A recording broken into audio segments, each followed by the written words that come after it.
Boa tarde a todos e a todas. Bem-vindos, bem-vindas. Espero que tenham tido a oportunidade de chegar aqui.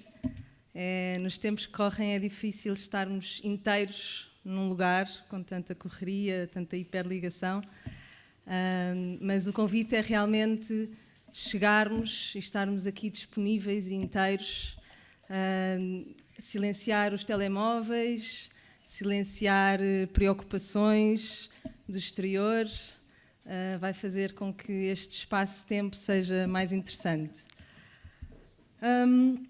Quero-vos dar as boas-vindas ao que nós esperamos que seja a primeira de várias conversas sobre educação transformadora. Educação transformadora é um conceito que a Ashoka usa para falar de uma educação para o que é a nossa visão, que é um mundo each, everyone a changemaker. Um mundo em que todos são agentes de transformações positivas.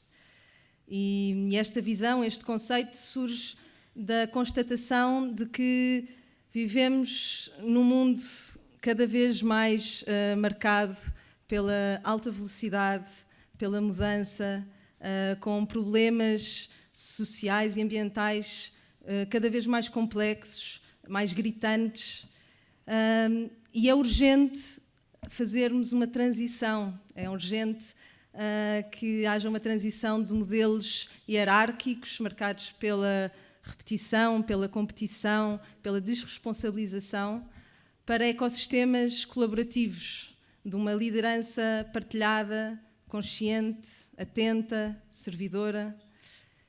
E, enfim, é um mundo em que nós estamos atentos e compreendemos o ecossistema a que fazemos parte, e usamos o nosso poder de agência para contribuir para o equilíbrio deste ecossistema.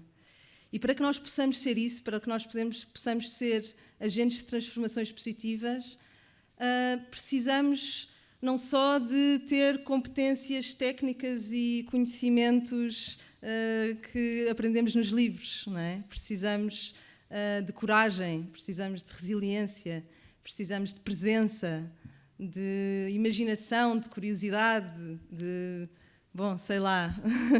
de criatividade, muita criatividade também, de empatia. E, por isso, uma educação transformadora é um empoderamento de todo o ser humano e vai muito para lá dos resultados académicos. E, portanto, nós estamos muito contentes, é uma grande alegria ver uma sala cheia com pessoas interessadas nesta proposta de repensar a educação, de pensar numa educação transformadora, uma educação que é veículo de uma transformação social. E estamos muito contentes, é uma grande alegria ter connosco o Thakur Powdyel, que veio de tão longe, veio dos Himalaias, para nos contar como é que o Butão também vive estas questões muito essenciais. Porque é que educamos?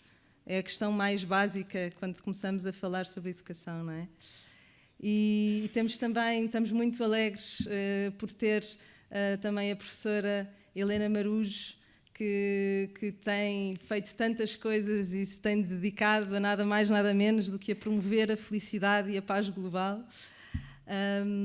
E é uma grande alegria que tudo isto aconteça aqui na Gulbenkian, onde o espaço de possibilidades é muito grande e onde o improvável tem lugar. E sem mais, gostaria de chamar o Dr. Guilherme Oliveira Martins ao palco para nos dar as boas-vindas. Muito obrigada, Dr. Guilherme.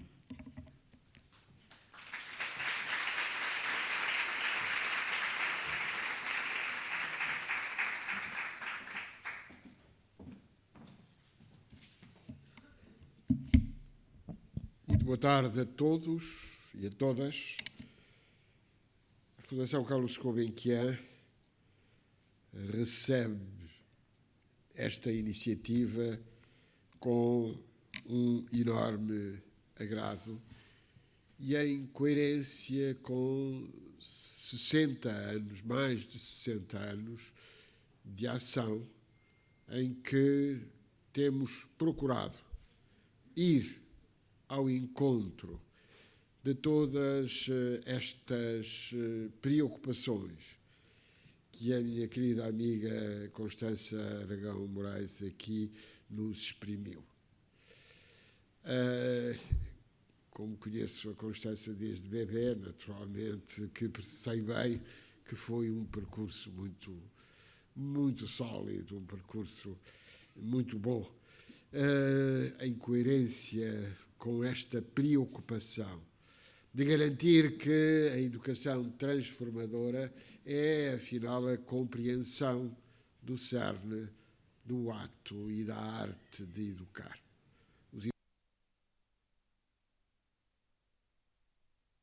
De que estamos a falar de uma arte, uma vez que não há receitas.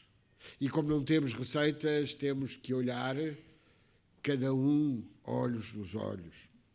Ontem, à hora de jantar, quando nós conversávamos, designadamente com o professor Thakur Powdyel, and I think it's very important our meeting and also our change of views concerning the future, concerning exactly this main preoccupation of the art of learn and the art of educate. Saúdo muito especialmente as instituições que são as anfitriãs desta iniciativa. Naturalmente, antes de mais, a Choca, uma rede global de líderes de mudança que trabalham para um mundo onde todos possam ser agentes de mudança. Everyone as a change maker. E esta ideia de garantir que todos são agentes de mudança significa assumir uma atitude, antes de mais, modesta. Perceber exatamente que o mundo nos põe temas e questões extremamente diversos, extremamente complexos. E ao longo da vida da Fundação, ainda no ano passado aqui o voltámos a ter, e eu costumo lembrá-lo, a Fundação ganhou desde muito cedo um grande amigo, falo-vos de Edgar Morin, grande amigo da avó da Constança, uma vez que a avó da Constança foi uma personalidade, é uma personalidade com exemplo, Helena Vaz da Silva, que nós não esquecemos, e mais uma vez este ano entregaremos o Prémio Europeu Helena Vaz da Silva, lá mais para o final do ano, exatamente para invocar, para compreender o significado de que cada um ser um agente de mudança não é por acaso. Significa um grande empenhamento, significa um trabalho permanente e significa esta modéstia de compreendermos que o outro, que os outros são, afinal, o natural complemento de nós. São a outra metade de nós mesmos. Nós não existimos sem o outro. Nós não existimos sem esta percepção exata de que não estamos sós e que, afinal, este sentido de comunidade é a solução plena da dignidade da pessoa humana.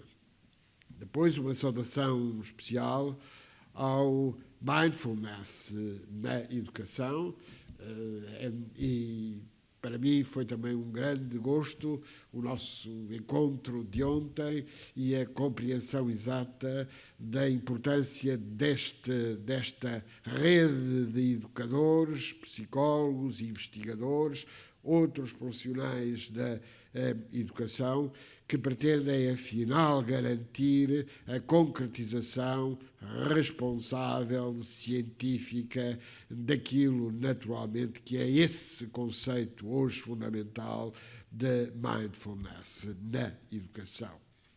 Depois, naturalmente, uma saudação à Cátedra Unesco, aqui representada pela professora Helena Marujo, e dizer que toda esta convergência leva-nos exatamente à compreensão de que a educação transformadora obriga à pergunta essencial, à pergunta sacramental destas conversas. Can we find a vision for today's education? Poderemos encontrar uma visão para a educação nos dias de hoje. Disse-vos há pouco que não chegamos aqui por acaso. Chegamos aqui em virtude de compreendermos que não podemos estar sós, que temos que nos complementar, que temos que nos ligar permanentemente neste sentido de comunidade, neste sentido de encontro, neste sentido de troca. Não há educação sem troca de conhecimentos. Mesmo quando nós fazemos a alfabetização, e eu fiz a alfabetização, nós estamos sempre à procura daquilo que o nosso interlocutor sabe. E essa troca é absolutamente fundamental. O educador, quando sai de uma ação de educação, tem de compreender, afinal, aquilo que ganhou e o que os outros ganharam. E é justamente da ligação entre estes dois elementos, que é significar compreender exatamente o que ele ou ela sabem, o que eu ou outro educador conhecemos, para poder perceber, afinal, que há um saber, que há um conhecimento a transmitir. Mas, como dizia o grande poeta T.S. Eliot, e neste lugar, há muitos anos, quem recordou magistralmente essa afirmação foi exatamente Edgar Morin, em diálogo na altura com Jean-Marie Domnac.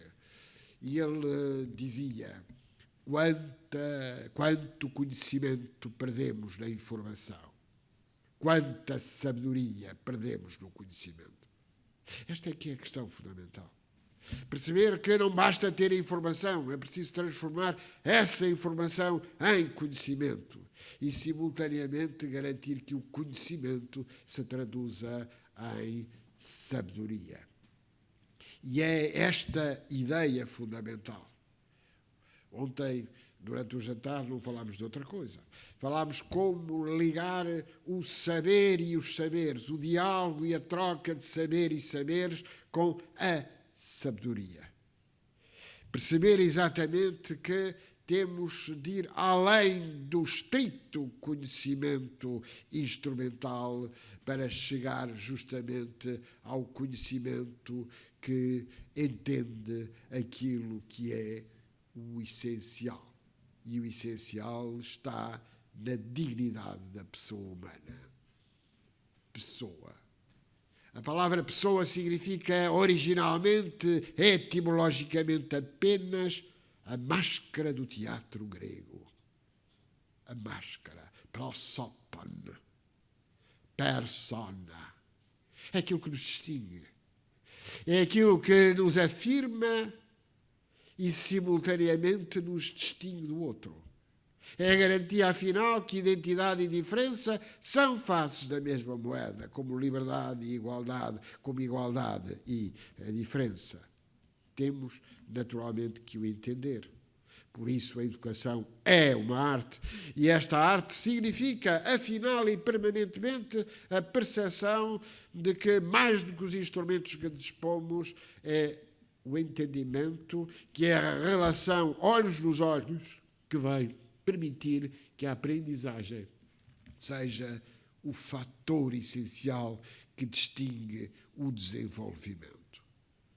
Só há desenvolvimento humano se somos capazes de aprender. E só somos capazes de aprender se transformarmos a informação em conhecimento e o conhecimento em sabedoria. Eis o que está em causa. Está em causa a confiança, o respeito mútuo, a resistência, o autoconhecimento, a presença, a empatia, a sabedoria, a imaginação, a criatividade, a coragem, a curiosidade. Sim, a coragem. A coragem de entender que no mundo difícil, no mundo de vários caminhos, nós temos que compreender, afinal, a dificuldade de captarmos integralmente aquilo que o grande poeta espanhol António Machado dizia: caminante no hay camino, solo hay el caminar. Caminante no hay camino.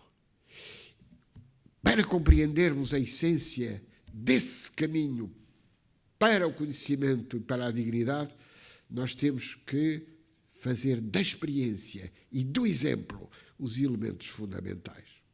Da experiência e do exemplo. São os fatores cruciais relativamente à educação. O professor, o educador, perante o seu discípulo, perante o seu estudante, perante o seu aluno, afirma-se pelo que faz e pela coerência que assume entre o que pensa e o que realiza. Eis porque temos que garantir uma cultura de autonomia e de responsabilidade. Garantir a autonomia pessoal e a responsabilidade inerente a esta autonomia. A isto se chama liberdade. E esta liberdade pressupõe a prevenção do conhecimento contra o erro e a ilusão. A crise financeira, de que ainda não saímos plenamente e cujos efeitos se fazem sentir na pior das suas consequências, a crise financeira deveu-se ao domínio da ilusão. Julgou-se que, ao fazer circular mais rapidamente a moeda, ao destruir rapidamente a natureza, nós criávamos riqueza. Não compreendemos, afinal, a primeira lição da economia, que é simples. O que tem mais valor é o que não tem preço. E a sociedade em que vivemos caiu na ilusão de que tudo tinha preço. Corrupção é isso mesmo. Corrupção é julgar que tudo tem preço. A dignidade. Que, afinal, todos os elementos podem ser comprados e vendidos. Não. O que tem mais valor? A criação de valor pressupõe a compreensão exata de que, mais do que o mercado do preço, é preciso a comunidade e a vida intersubjetiva e a relação que se estabelece olhos nos olhos. Depois, a compreensão do método. Método que permita ver o contexto e o conjunto. Perceber exatamente onde estamos, que relacionamento estabelecemos com a complexidade da vida, em lugar de um conhecimento fragmentado. A especialização não é fragmentação. A especialização é complementaridade. Cada um, ao conhecer mais de um determinado domínio, tem que ser capaz de relacionar esse domínio com todos os outros e permitir que esse diálogo, que esse relacionamento signifiquem, afinal, melhor entendimento da realidade perante a qual nos encontramos. Depois, o reconhecimento do elo indissolúvel entre o cuidado e a diversidade da condição humana. E, neste cuidado, a compreensão da unidade da unidade e da diversidade. A aprendizagem, afinal, de uma identidade planetária, considerando a humanidade como uma comunidade de destino. Quando os jovens hoje proclamam a necessidade de garantir a proteção do meio ambiente, de garantir a não destruição do planeta, eles não dizem outra coisa senão que temos que aprender essa identidade planetária. Depois, a exigência de apontar o inesperado e o incerto como marcas do nosso tempo.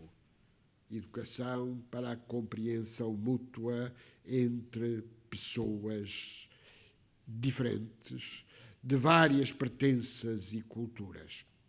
E o descobrimento de uma ética do género humano de acordo com uma verdadeira e autêntica cidadania inclusiva.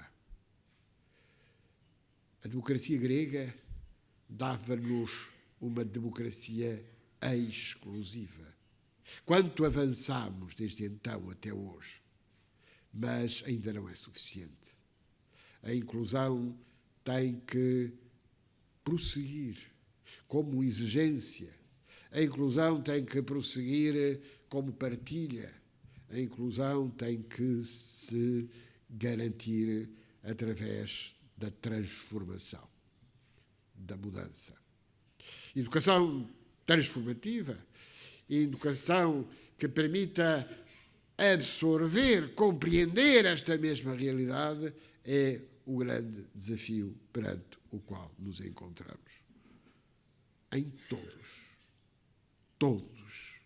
podemos encontrar, afinal, uma base que nos permita entender que a vida melhor é possível, que podemos melhorar o mundo, desde que tenhamos a audácia e, simultaneamente, a modéstia de dizer que tudo está por fazer. Bom trabalho. Muito obrigado.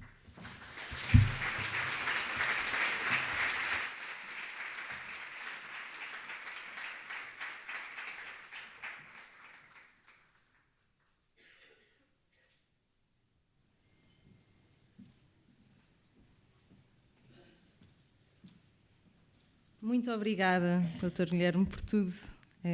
Realmente não há melhor maneira de começarmos esta busca pela estrela do norte da educação do que com palavras de alguém que está há muito tempo nesta questão, que como Ministro da Educação e tantos outros projetos como agente de transformações positivas para a educação portuguesa.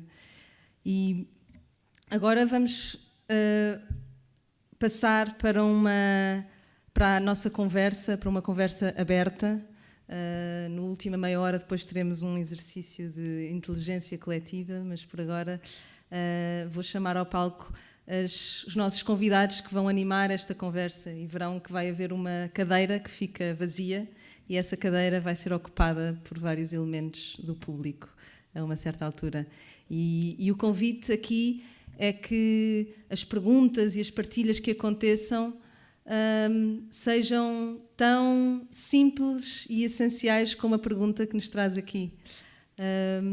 Que venham de um lugar de curiosidade e de profundidade e que façam com que os que estamos aqui a falar não seja uma mera troca de palavras, de ideias, mas que venha dos nossos lugares mais profundos enquanto seres humanos, porque essa é a grande questão que nós aqui pomos, é relembrarmos o início, o princípio que nos faz todos nós termos um caminho relacionado com a educação, imagino eu, aqui nesta sala.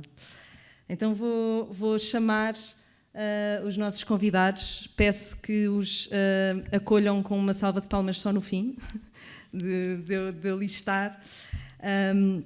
Queria chamar, e se calhar vou passar para inglês agora, também por respeito ao nosso convidado Thakur. I will call to the stage Helena Marujo. She's the head of UNESCO's Chair on Education for Global Peace and Sustainability at ISCSP. Elena is also a teacher of positive psychology and will be the dynamizer of tonight. This afternoon. Also Thakur Powdyel. Thakur is the ex-minister of education in Bhutan, a teacher, all his life a walker. And it's a great honor to have you with us, Thakur. I will also call Alexandre Seguro. Alexandre is a student, 18-year-old, 17-year-old student, who loves philosophy and thinking, going to the essence of things. And finally, Ivan Sellers. He's an activist for mindfulness and education. He has this very strong mission sense, and is an action man, and the dynamizer of this network of mindfulness in education. So I will give the word to Elena, who is going to be dynamizing this conversation, and I will sit next to them as well, because I get to also sit there. Thank you so much.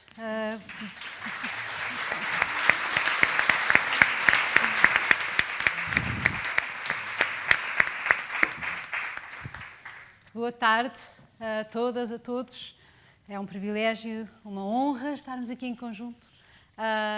E peço desculpa por ir falar em inglês, mas será mais fácil fluirmos na conversa com o professor Thakur.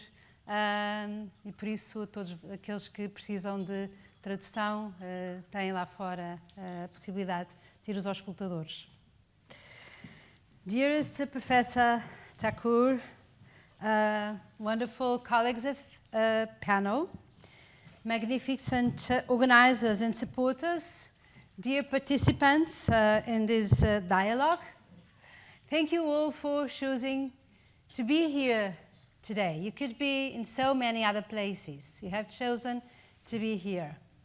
This is a sign that probably all of you already have inside you this urge to think education in a different way, to do education in a different way. And so it is an immense honor to have someone with us today that knows so much about a different way of educating. Thakur, Professor Thakur, doesn't know, but he was already part of my life. We just met last night, actually. But his work has been inspirational since I studied happiness. It was difficult not to stumble on the concept of gross national happiness. And before doing a brief contextualization of that concept, which is the beginning, the first topic of our conversation today, I'd like just to underscore two things that I will keep in my heart since our meeting yesterday. First was how you intertwine so well your amazing serenity with an enthusiastic hope, which is not easy to do. Secondly, I also keep in my memories the story of how you dedicate your life to your people and to your country. That was very transparent when you shared the situation of walking for 7 days when you were Minister of Education, 7 days in very low temperatures in high mountains, to be sure that you will celebrate with the most distant school in your country, to be there with students and teachers for a celebration. I think of the civil Can you help me? International Literacy Day. International Literacy Day. Okay. 8th September. In September. September the 8th. So, putting yourself in your Secretary of State and in danger, physical danger, to show appreciation and value of the ones who are farther away and more vulnerable. So thank you for that. Bhutan has been transforming the development landscape. That stems from a larger worldview. 32 years ago, 4th King of Bhutan famously proclaimed that gross national happiness is more important than gross national product, thereby setting Bhutan on a holistic development path. Following this historic declaration, Bhutan developed a gross national happiness index and screening tool to evaluate all new policies, proclaiming that the beneficial development of human society takes place when material and spiritual development occur side by side to complement and reinforce each other. In July 2011, 68 nations joined Bhutan in co-sponsoring its United Nations General Assembly resolution on happiness. It was titled Towards a Holistic Approach to Development. On April 2012, at United Nations headquarters in New York, a historic event took place. All the at the invitation of the royal government of Bhutan, already with a parliamentary government, 800 distinguished delegates, including President of Costa Rica, which we had recently here in Portugal in another event of the UNESCO Share on Education for Global Peace Sustainability, the United Nations Secretary General, the President of the General Assembly and Economic and Social Council, leading scholars, civil society, spiritual leaders, they all gather to launch a new development paradigm designed to nurture human happiness and the well-being of all life on Earth, based on a healthy balance among thriving natural, human, social, cultural, and built assets, and recognizing ecological sustainability and the fair distribution and efficient use of resources as key conditions for the new model. As a result of this meeting, the Kingdom of Bhutan was also specifically requested to elaborate the details of the new development paradigm. An international expert working group and its steering committee was appointed. The outcomes and results of the working group were presented to the United Nations during the 68th and 69th sessions of the General Assembly in 2013 and 2014. There is a 500-page report that you can access in the internet that shows the results of this working group. The adoption of a new global development paradigm is now widely acknowledged as an urgent necessity. The notion of progress in the modern world is tightly linked with the measure of gross national product, as we all know. The GDP-based system was devised prior to any knowledge of climate change or the finite limits of the Earth's resources. And it is fundamentally based on measuring external conditions of human existence, which are subsequently, openly, or inadvertently promoted as the ultimate good. It prioritizes material growth and consumption, frequently at the expense of nature, people, community, and culture. The system we have created is unsustainable for the planet and is equally unsustainable for human happiness, because the goals promoted by the system, even if achievable, cannot and will not make the population happier. When a city cuts down shade trees to widen a street, and homeowners have to buy air conditioning, the GDP goes up. It also goes up when families pay for divorce, when new prisons are built, and when doctors prescribe antidepressants. In fact, careful analysis reveals much of the economy as tracked by GDP is based on crime, waste, and environmental destruction. At the same time, the world has never possessed greater knowledge, technical capacity, material abundance, and productive potential to create a sane, secure, connected, and socially and ecologically responsible global order to enhance human happiness and well-being of all life and to achieve all the necessary conditions for such a new global order.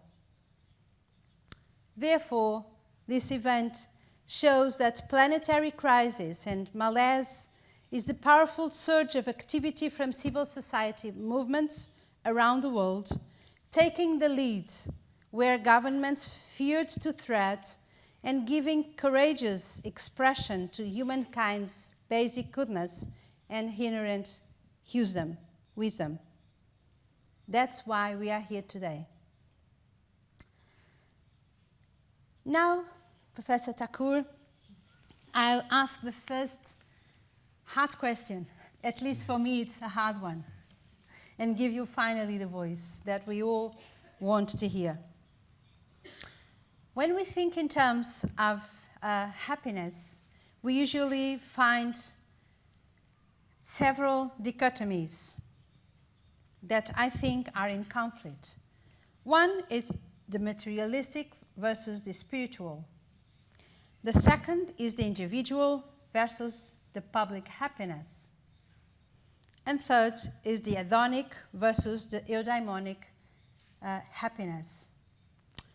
My question is, based on your deep experience of gross national happiness, how can we transcend these potential conflicts? Could I say something before that? You have yours. Boa tarde. Good evening. Good afternoon, actually. I'm here in your beautiful Portugal in faith and in honor, in the nature of a pilgrimage. And I would like to thank all the noble souls represented by Ashoka Portugal, Mindfulness in Education, the noble soul of Gulbenkian, that has ensured that I'm here today. And to all of you, dear members of the audience, for your presence. You lift our hearts and expand our minds. As a matter of fact, even though Bhutan and Portugal stand so far apart, a small country tucked away in the Himalayas between two large nations, India in the south and China in the north, we are indeed a small little jewel in the Himalayas. However, and Portugal here, far away by the coast of the Atlantic, the Himalayas and the Atlantic physically stand so far apart. But we have been brought together through a very special mission. Father Estevão Casella and Father Joana Cabral were the first of the Europeans from Portugal ever to visit Bhutan in 1627, almost 5 centuries ago. They spent 2 months with the spiritual leader, Shabdungao Namgyel, of Bhutan in his coat, and finally left for Tibet after deep engagements with our spiritual leader, Zhabdrung Ngawang Namgyal. And today, some of the finest records of those periods come from the notes maintained by these two Portuguese Jesuit priests, the first ever from any European country to visit Bhutan in the beginning of the second quarter of the 17th century. So even though we are physically and geographically so far apart, there's a very intimate history that connects Bhutan and Portugal in a very special way. So I'm so happy and deeply humbled that I get this opportunity to visit your beautiful country and enjoy your incredible hospitality and warmth. I'd like to thank all of you once again. To come back to the question, yes, of contradictions, yes, apparent contradictions. I think even though for a world long accustomed to looking at reality from the point of view of dichotomy, we believe that deep inside there is, in fact, a meeting point between what apparently looks dichotomous and disparate. Personal versus collective, as indeed local versus universal, and individual versus the social. And in the domain of happiness, how do they operate? Can we bring them together? I think we can. As a matter of fact, if I could present the meeting of this dichotomy, the resolution of the dichotomy, in the form of an analogy, in Bhutan we try to look at the ultimate goal of development in this image. That is the image of a monk reading the Holy Scriptures, while at the same time his food is being cooked by laser beams. Science on the one hand and spirituality on the other. They come so intimated together. In the same way, dichotomy could be an attitude of mind. It could be a function of the intellect that sees difference even in not so different or dissimilar phenomena. So when it comes to the case of Bhutan, we see that the one belongs to all and all belongs to one. And it is the combination of all individuals who make the collective. The understanding of the concrete cannot happen without a deep understanding of the abstract. So what we believe is that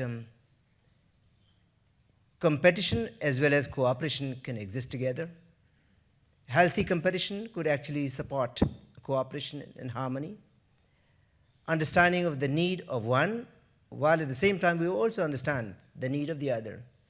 So the self and the other, the individual and the collective, do not need to be seen as dichotomous. At the most basic level, at the most fundamental and profound level, we all meet together. And I think those dissimilarities, dichotomies, dissolve.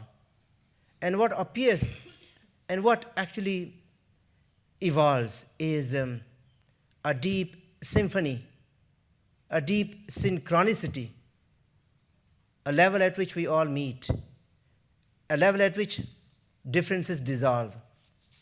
disparities actually are solved. And we believe that it is not impossible to think that apparently disparate looking entities or phenomena necessarily need to be so.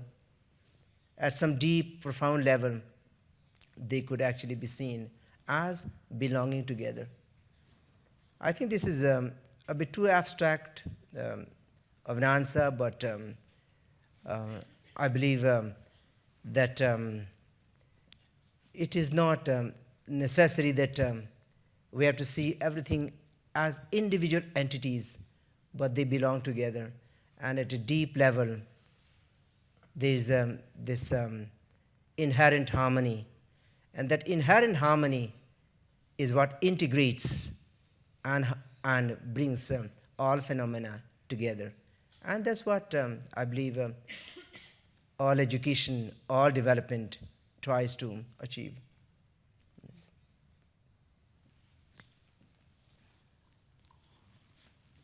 Thank you so much. Liompo, you've spent now 48 hours in Portugal, and although we're not representative of all of Portugal, you've begun to experience Portugal through us and the conversations we've been having. And I wonder, when you hear us asking this question, why do we educate, or how do we set a vision? It must take you back in some way to a place you were at some point in your life, or many points in your life, maybe when you were a young teacher asking yourself, why am I choosing this profession? As you became a more experienced teacher, what am I doing this for? And when you became a minister with the responsibility to translate the gross national happiness index into a curriculum or a vision, again, that question must have come up. Can you share with us maybe what has guided you through the process, what you would say to others trying to tackle this question, trying to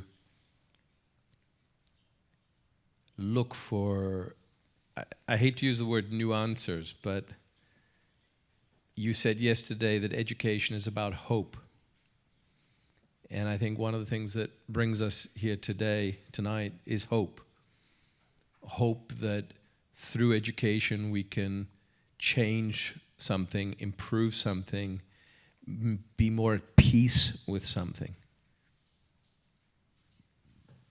Thank you, Dr. Simon Sellers. I do not attribute to my growth as an educator to any particular point that we might call the moment of truth.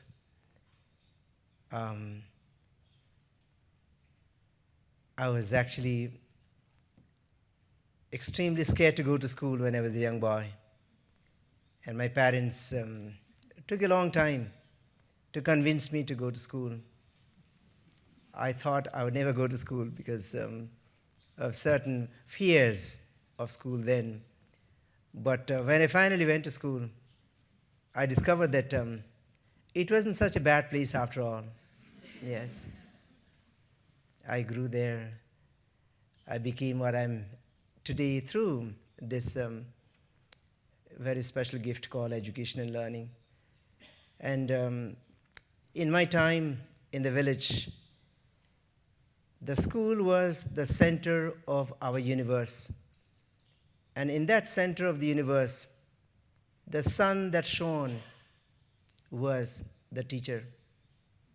So we imagined ourselves growing in the shoes of our teacher, wanted one day to be like that teacher, who was the embodiment of all knowledge, who was enlightened. And then the light radiated across the village. I moved on to a bigger place in the district, and I discovered more educators, teachers. who had committed themselves to education all their lives.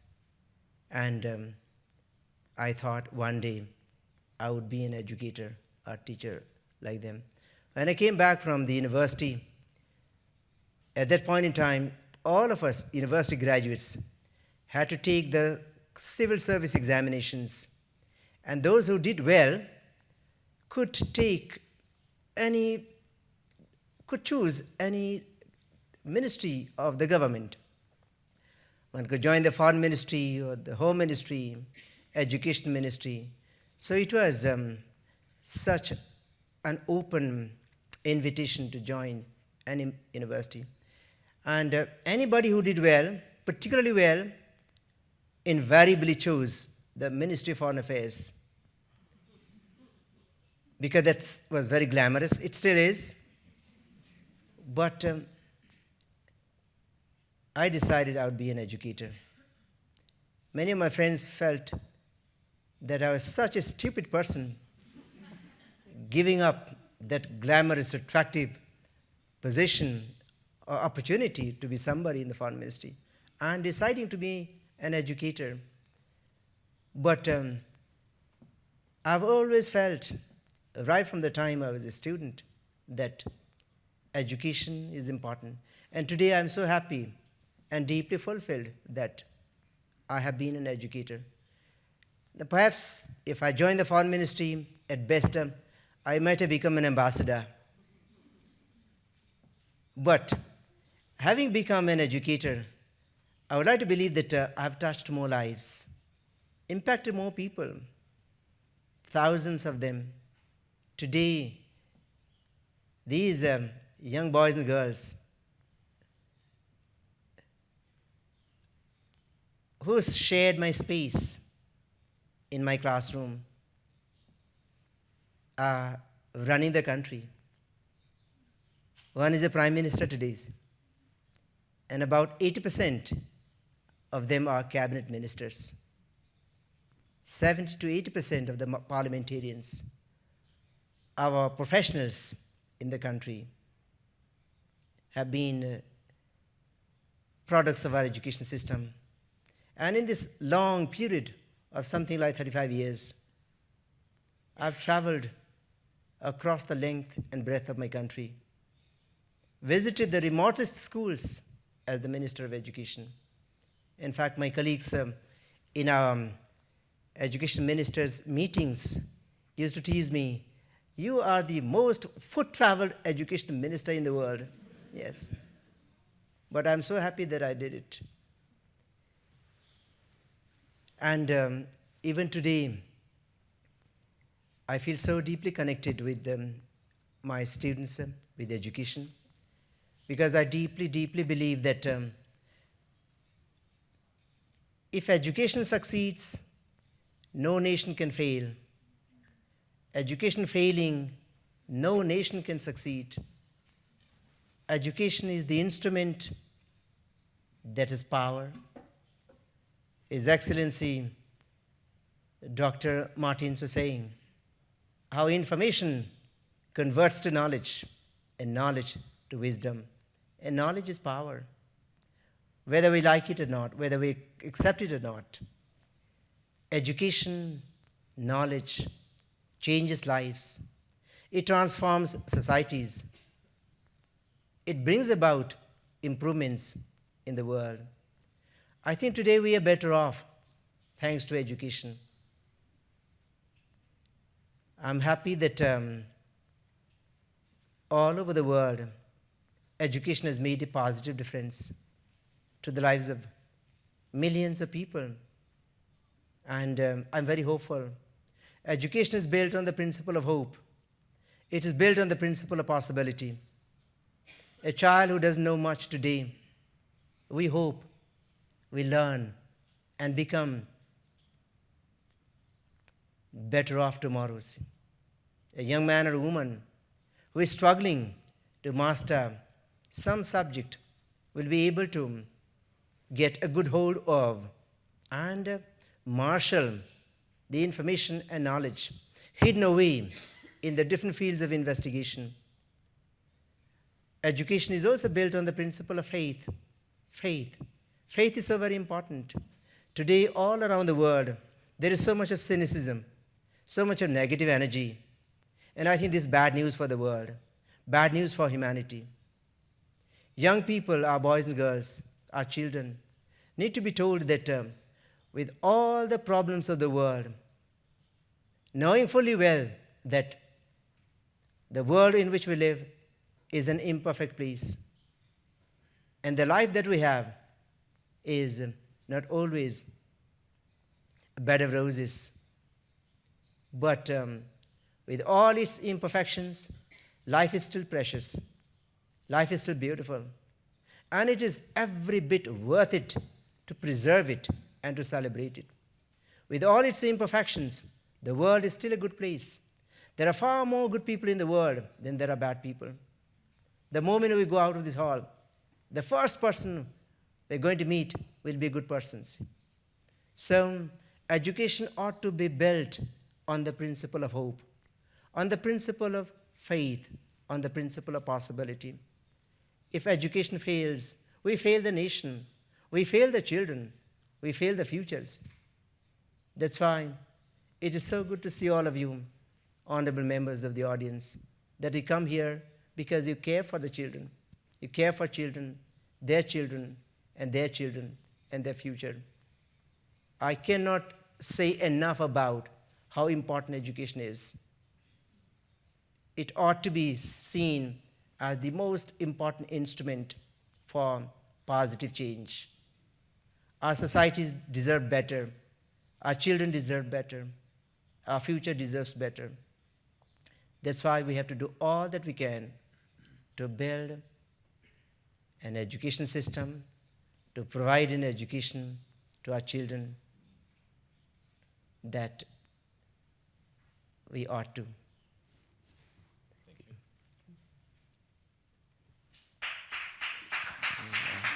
Thank you so much. Thank you.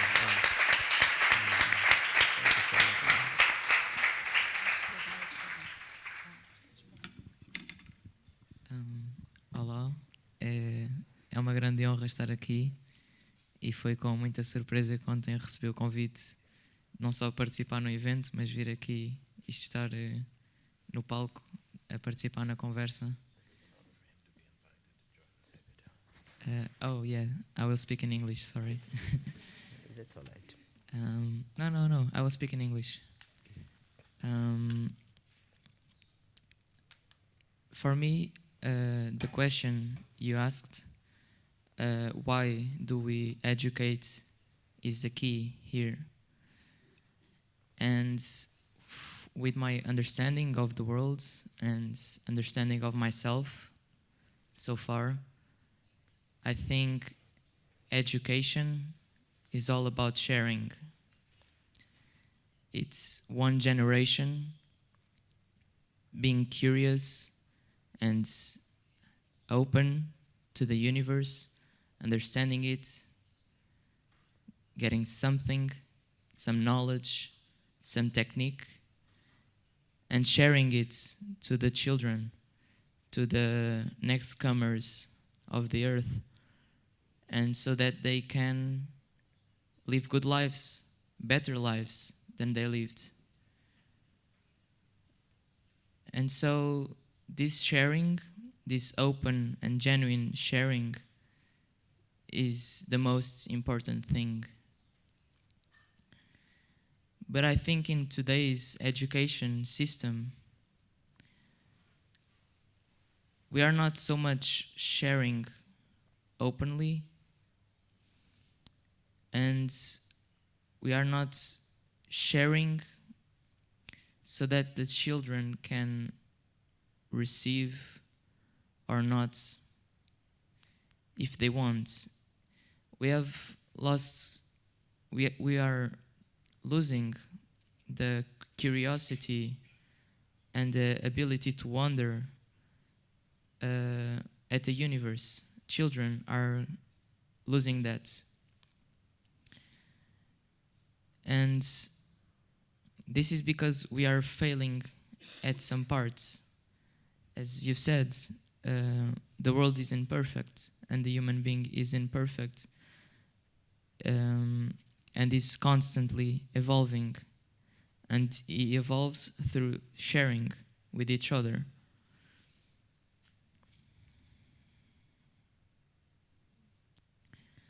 So we need to understand, why do we have something to share to our children? It's because we were curious, we wondered, we looked for answers, and we got something, and now we are passing it on to our children. But if we do it in an imposing way, in a forced way, the children doesn't have the opportunity to be curious and to explore by herself. We need to give the freedom to the children to learn what she wants to learn, to explore how she wants to explore. We have too many fixed ideas of what life is about, and we don't enable children to question them. We were discussing yesterday that children are the main focus, the main component of education, the principal part, because we are sharing to them, and it's them who have to get the most out of it. But so what I'm trying to say is that the human being, in its evolutionary process, attempts to do things and does experiments and develops some capacities, some qualities, and he does them. He does it by trial and error and learning. And I think that we are learning and to use our intellects. And now society is very intellectual. We stimulate a lot the intellect. And so we are learning to use it, and while we are doing it, we are making mistakes. And we value too much the intellect. Our society is too much intellectual. Okay, we have a brain.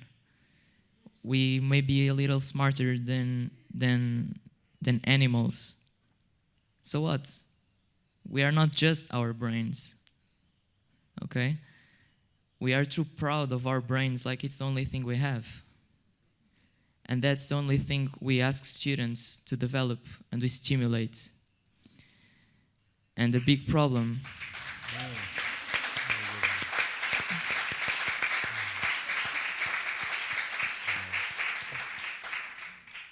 And a big problem with that is that the rational part of ourselves is the quantitative, not the qualitative. So we will always want more and more and more, and not better and better and better. And also, we will evaluate children through marks, quantitative marks, and not qualitative evaluation. And this doesn't fulfill the task of evaluating and trying to guide a child in the best way. Yeah. Another thing is that in this society it seems that because everybody is so dominant on the intellect, and the function of the intellect is to separate reality, is to divide things in order to understand them, to divide things into boxes, into concepts, and to understand them. So if you are too intellectual, you'll get a lot of concepts, all of them separating. And so our society is very individualized. Everyone is going out for themselves. This is because overstimulation of the intellect and not feeling so much. It's thinking more than feeling. And if you focus more on the feeling, we can unite all that thought. But now it's dispersed. We need to unite it, to understand what we are. We are a whole human being, not just thoughts going over. And so our society is very based on the money, which is a quantitative measure and trade. And so everything wants something from everyone. And we do that also with children. It seems we are not sharing openly with children. It seems that we are trying to get something out of children. It seems to me that we are trying to force children to enter our way of thinking, our way of being, our customs, our traditions, and we are not open to just let the child, with its innocence, with its genuinity, sincerity, think for herself. And maybe she would tell us something about ourselves that we don't want to hear. And maybe that's why we force and push so much things to children and to ourselves. So, yeah, I think education is all about sharing, and the reason I'm here and that I can think differently in a way, because our education system, I think, formats us a lot into a way of thinking, is because I've not been satisfied with what I was learning in school. And because I have the privilege of living in the era of information, and with the privilege of having a good academical education and learning about philosophy and discerning information to get knowledge, and with that knowledge also through spirituality attaining wisdom, I'm able to see things differently, and I haven't lost my curiosity and my wonder and my ability to be amazed with life and realize for her beauty. Very good.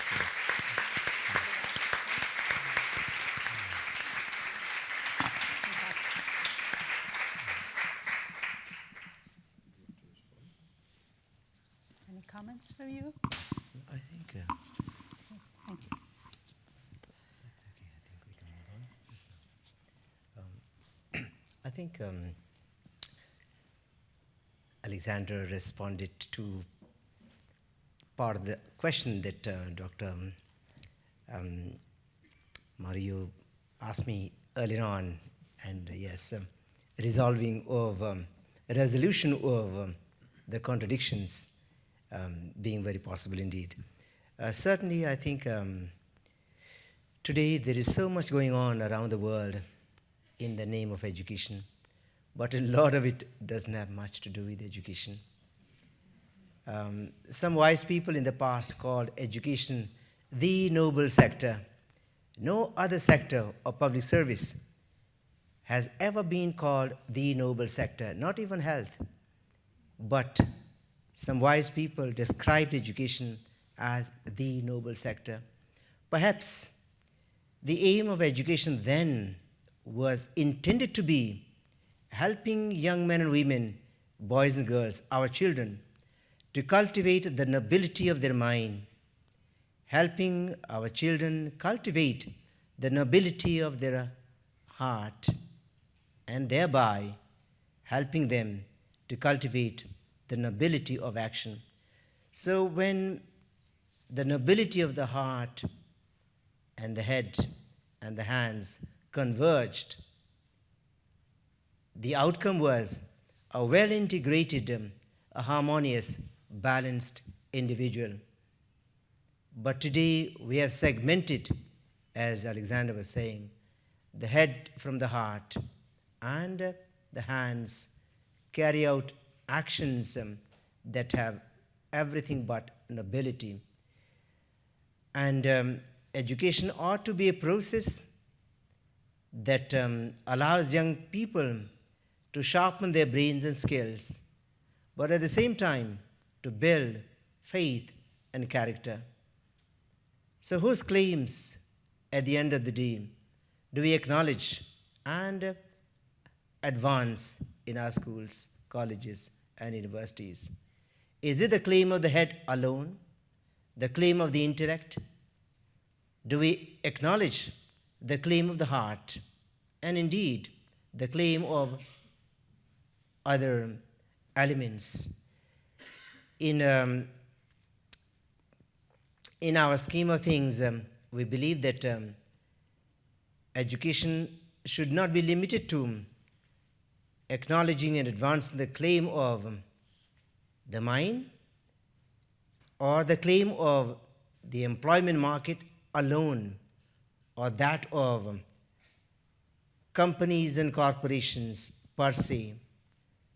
There are so many other elements that constitute the totality of our life, the entirety of our being.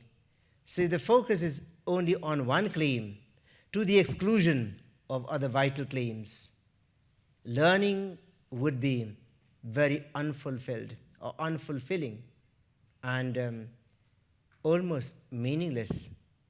That's why for education and learning to be meaningful and worthwhile and purposeful, it ought to have power. And it makes sense to build schools.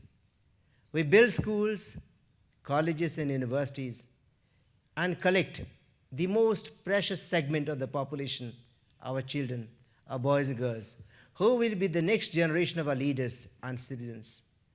So it is only fair and just that the whole child, the totality of the individual, is taken into account in this long, long process of teaching and learning, whether it's at school or college or university. I think that will make education much more holistic and that much more satisfying. Thank you. Yes. I guess Constanza has a burning question. Yeah, we also want to open right to the public. It's already 7. I would just like to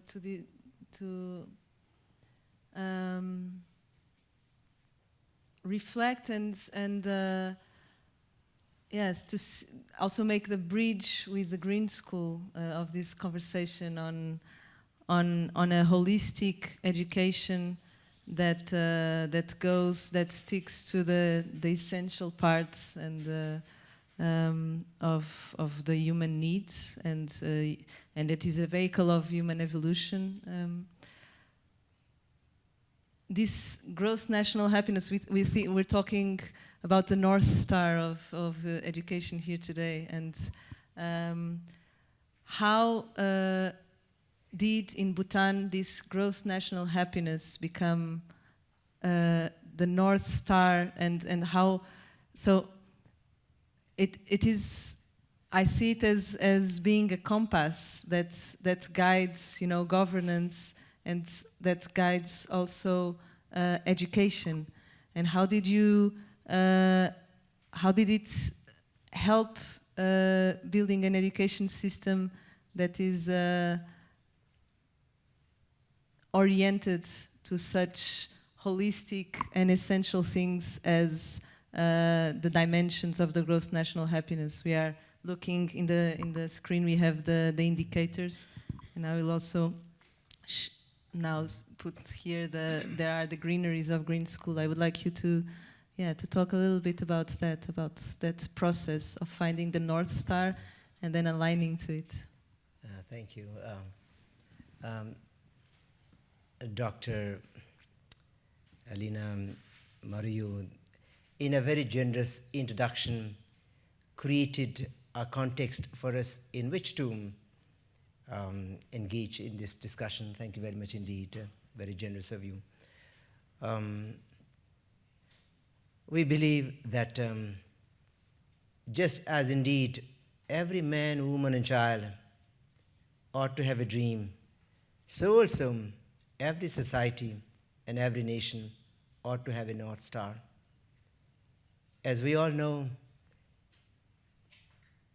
you are a maritime country, so this metaphor would strike you immediately as pertinent. Long ago, when we didn't have the kind of precision equipment that we have today, sailors and mariners, lost on the wide open seas, looked at the North Star to find the direction to the safety of the port. Today we live in the 21st century and perhaps may not feel the need for a North Star, but we certainly believe that even today we need our own North Star. We need a North Star for our own lives, a very personal, a very private, a secret North Star to guide our own lives. And societies and nations certainly need a North Star to guide them to move in the direction in which they want to go. So countries may be asking themselves, governments may be asking themselves, where do we go from here? Where do we see our country 5 years down the line, 10, 15, 20, 30, 40 years down the line, 100 years from now? Where do we see our country heading? What is our North Star? For Bhutan, our North Star was launched by His Majesty the Fourth King, His Drgyalpo Jigme Singh of Wangchuk, when he declared that we ought to pursue a slightly different model of development.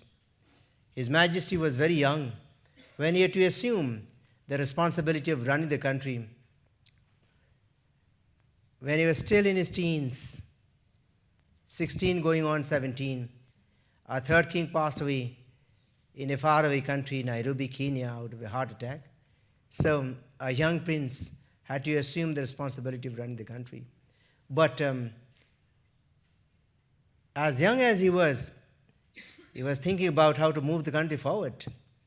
And he was looking around to see as to how governments around the world looked at progress. What did they call development? And he saw that there was only one measure, only one yardstick to look at progress. That is gross domestic product, GDP. GDP is a convenient tool, but it doesn't tell the whole story. His Majesty felt that something was the matter. GDP was telling only a part of the story. The full story was hidden from us. GDP, as Dr. Mario mentioned, only looks at economic progress, material development. But life is more than materials, is more than commodities. Life is so various, it's so mysterious, so beautiful, and so precious. GDP does not capture all these important dimensions, non-economic, non-material dimensions of life. And if you want to look at development or progress in a holistic manner, you cannot rely completely upon GDP as a yardstick. We have to find something else.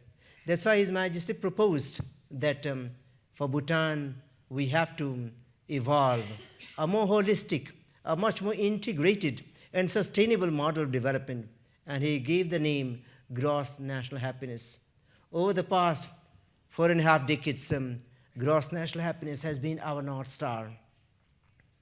We do our planning, we do our monitoring of 5-year plans based on the principles of gross national happiness. And when a nation has a big dream, the subsystems of that nation ought to embrace and advance that dream. Education is an extremely important subsystem of any nation, perhaps the most important subsystem of any nation. So we thought that Bhutan's education system ought to do its part in understanding and advancing the goals of the country's North Star, gross national happiness. So in 2009, we called about 80 of the finest educational thinkers from around the world to discuss with our own educators how to infuse the ideas of gross national happiness into the overall education system. And we came up with this program called Green Schools. And green, I have to explain, green is a color, of course, but green is also a metaphor. Green is a metaphor for anything and everything that supports life. And by life we mean human life, animal life, plant life, bird life, reptiles, insects, life in all its infinite variety. And anything and everything that supports and sustains life in its multiplicity is green. So we can have a green school, we can have a green home, a green economy, green politics, green governance, green legislature, green parliament, green society, a green country, a green world, anything and everything, green schools, anything and everything that supports the integrity of life, the preciousness of life.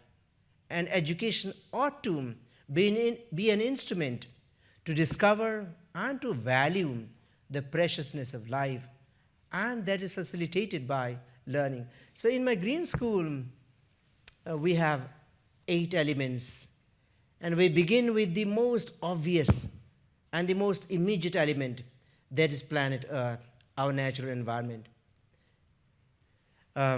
Alexander talked about the intellect. It comes only later, somewhere in the middle. In a green school, we believe that we have to acknowledge this mutual relationship between us, the human beings, and our planet Earth. Because we need this Earth. We depend upon this Earth every single day. We walk on the Earth. We never ask permission from the Earth as to whether we can walk on her or not. We build structures, superstructures, skyscrapers, build roads, build bridges, build all kinds of structures on planet Earth. And we have these gifts of Mother Nature, the air that we breathe, the water that we drink, the oxygen that we get from the plants. So it is extremely important for the sustainability of planet Earth and viability of life to recognize this precious, precious relationship between us, the human beings, and planet Earth. Today we are talking about global warming, climate change, sustainability of Mother Earth, and viability of life. And young people, our children, boys and girls, who are in school, ought to know this relationship right from the beginning. So when they become leaders themselves, they will be a lot more sensitive and thoughtful and mindful when they do policy making, implementation policies. Otherwise, if we go at the rate at which we are going today, a time could come, and it has already come in many parts of the world, when the earth becomes uninhabitable, air becomes unbreathable, water becomes undrinkable, and life becomes unviable. That will be a terrible scenario. That's why it is important in our schools and institutions of learning to recognize this very important relationship between us, the human beings, and planet Earth. And also to know that we are only a small microcosm, the humans, in the big macrocosm of planet Earth. And this Earth is home not only to us, the human beings, but also to so many other beings which also share this home with us. And of course we have the society. So the claim of planet Earth is very important in our scheme of things in the green school. In a green school we recognize the claim of the society. In a green school we recognize the claim of culture, the claim of the intellect, the claim of academics, the claim of aesthetics, as indeed the claim of spirituality, and above all, the claim of ethics. So we believe that if in an education system we are able to recognize, acknowledge, and implement these claims on teaching and learning, we have a fairly good system of education, a holistic and integrated and harmonious education system that could respond to some of the questions that young people like Alexander ask. So a green school is a kind of an invitation to look into the heart of education into the soul of education. What is the goal of education? What is the goal of learning? Why do we build schools, colleges, and universities? Why do we collect the most precious segment of the population, our children, and keep them there for an extended period of time? Education ought to have a far bigger purpose than simply preparing people to carve out careers for themselves, as important as it is, to find a job, as important as it is. But education ought to have a bigger and a more powerful purpose than has been the case so far in many parts of the world. Thank you.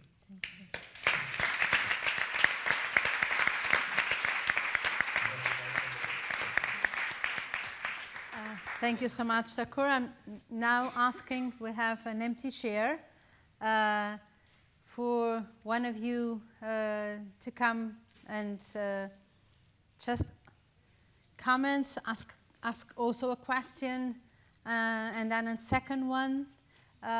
You can do it in Portuguese. There's translation, so don't feel afraid because of the language barrier.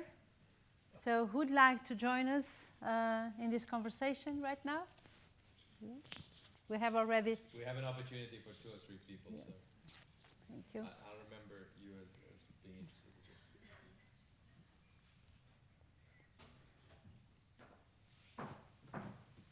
well. Be welcome. May I talk in Portuguese? Yes. So,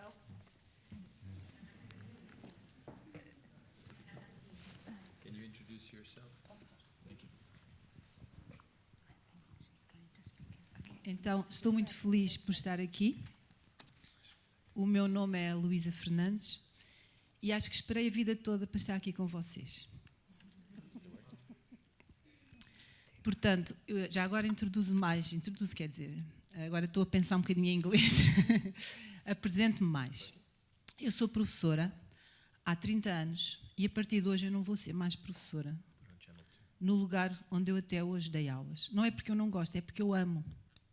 Mas tenho de sair daquele lugar para ir para outros. Para além de professora de Biologia e Geologia, do ensino desde o básico ao secundário, porque eu dou aulas desde o segundo ciclo. Então, não sei, se calhar é melhor esperar. Sorry. Can you start Ok, posso? Eu dou aulas de Biologia, Geologia. Comecei a dar aulas desde os 21 anos, tenho 52, e depois dos 50 nós podemos dizer tudo o que queremos. Então, se formos mulheres, mais ainda. E eu sou mãe de 2 filhos, mais ainda. Portanto, tenho 2 filhos amorosos que sempre foram os meus professores. E eu tenho usado tudo o que tenho aprendido na escola da vida, que é a verdadeira escola para mim. Falo-vos com o coração, porque se falasse com o pensamento não conseguia falar assim. By heart, with you, with all of you. E como eu amo o meu país, e como eu amo também a língua portuguesa, que é a língua mais bonita que eu conheci até hoje, mas ainda não conheci a sua. Espero que me convide a saber sobre a sua. Eu sempre quis falar em português, mas tive que ir aprender inglês e tive que desbloquear os meus bloqueios de inglês. Então eu sou professora, sou investigadora e sou aluna. E sou mãe e sou amiga. E estou muito grata a todos os professores, a todos os alunos e principalmente a todos os meus amigos de todos os lados onde existe vida, por estar aqui neste momento e não ter morrido. Porquê? Um professor em Portugal não consegue resistir da forma como está. Então é assim, ou morre, e eu não quero morrer, nem quero que os meus colegas morram, ou então faz alguma coisa para se tornar resiliente. E foi isso que eu fiz. Por isso estou com esta força bruta. mas é uma força bruta doce, que entra no coração. E com essa força bruta e doce, eu sei que eu fui treinada pelas tropas militares do amor. Aquelas onde nós passamos pelas mais tortuosas dores e as transmutamos em amor. E é de amor que eu vos falo. E falando em amor, eu sou professora numa escola pública que eu vos convido a conhecer, porque é maravilhosa. E temos de falar de lugares bons, e temos de falar de pessoas boas, e temos de falar da positividade na prática. Está convidado a ir à nossa escola. É em Carcavelos, uma escola pública, onde já aconteceu muita coisa, com muita gente que está aqui presente. E onde eu também lá estive. Porque nós só sabemos o que são as coisas quando passamos por elas. Por isso, eu convido qualquer Estado mundial que pode me convidar, que eu estou pronta. Não me importa ser primeira-ministra, mas sabem de quê? Não é destes partidos da negatividade. É de um novo partido que eu nem sequer me importava de criar, embora o que me apetecesse mais era estar em casa a ver televisão ou ali fora a cheirar as flores. Mas um novo partido das pessoas boas, da boa política, da positividade. E eu até acrescentava, um partido da evolução. Porque é por isso que nós estamos todos aqui. Somos todos guerrilheiros do amor. E todos sabem no seu coração que eu estou a falar a verdade. Ok? Não é preciso palmas, que eu estou a senti-las no meu coração. E por isso, e desculpem se eu estou a ocupar muito tempo, mas demorei 52 anos a chegar aqui para falar. E então, até me vesti toda jeitosa, que era para ver se me ouviam. Porque eu não costumo andar assim, costumo andar descalça, de calças de ganga, porque eu estou bem comigo, não preciso de andar com estas coisas, estão a perceber? Pronto. E por isso, também sou investigadora. E quero-vos dizer que o que eu estou aqui a falar hoje com vocês, que estou entre amigos, estive a falar há uma semana em representação dos melhores alunos de doutoramento, porque eu sou, como se diz na linguagem da ciência, uma PhD candidate. E então, eu estive a representar os melhores alunos. Não sou vaidosa, portanto posso dizer isto, fica igualzinha a toda a gente. Os melhores alunos do doutoramento. Sabem que não queriam do doutoramento na Universidade Nova. E eu tenho o privilégio, não pude fazer o doutoramento com esta dama, e ela sabe, lembra-se de mim? Porque eu percebi que para fazer o doutoramento não deveria ser o doutoramento em gestão de recursos humanos. Embora, se tivesse sido, também não ficava mal, mas eu tinha que ir para a educação. Então, dei uma volta e fui tirar, estou a acabar, o doutoramento em Ciências da Educação, ou Educação, na Universidade Nova, numa grande universidade, juntamente com outra grande instituição, o ISPA, Instituto Universitário. Isto não é para fazer política, porque eu já tenho mais de 50 anos e sou mulher. E por isso, há em Portugal, e concordo consigo, grandes pessoas, um grande clima. Portugal é um green country. Okay? Tem o mar ao pé, lindo.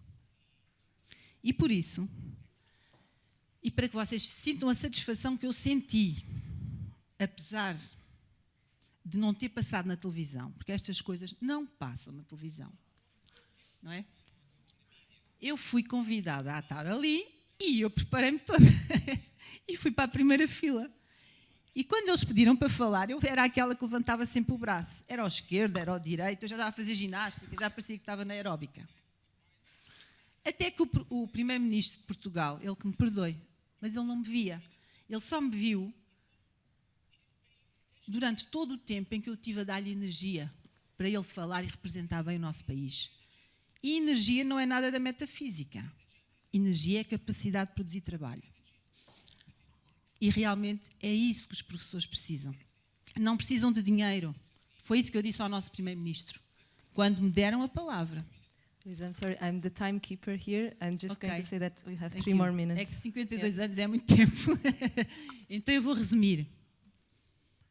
Se Portugal não quiser saber o que são as evolutionary schools, falta-me outra palavra, eu vou voltar atrás, que é o meu projeto da minha vida. Quem quiser estar comigo, venha. Chama-se International Evolutionary Schools. Yes. IES. Yes. And I know, eu sei como é que nós podemos fazer isso. Muito obrigada.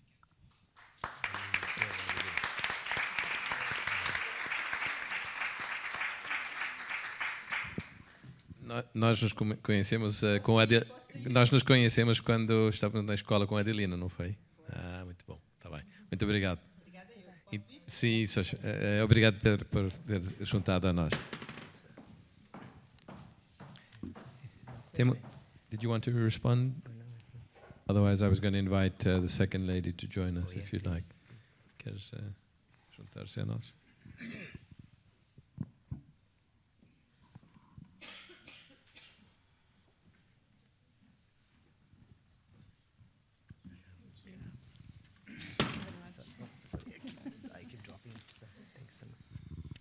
Thank you very much for everyone for this amazing event. I am Alessandra Iovine.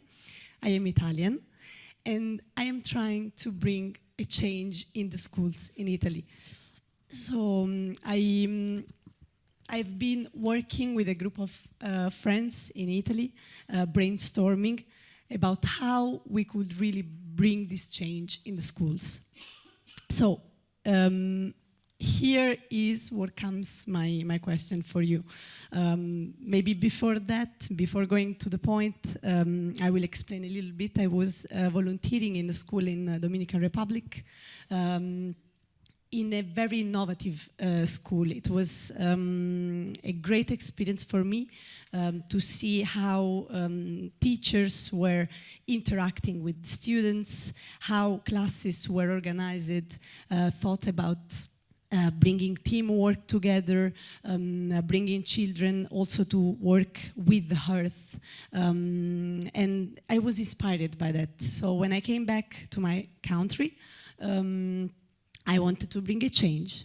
Another change has been in my life was my experience here in Portugal. I've been studying at Católica, and in that specific experience, I discovered yoga and meditation. And this has brought a big change in my life in several aspects.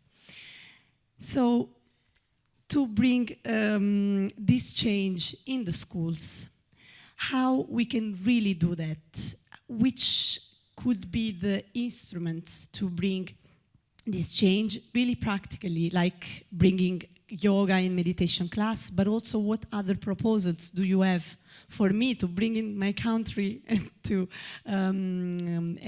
try to make happen this change, and also how young group of individuals could approach to the traditional system, schooling system, to propose this alternative, but we don't want to be so revolutionary, because then the traditional school can be afraid of this big change.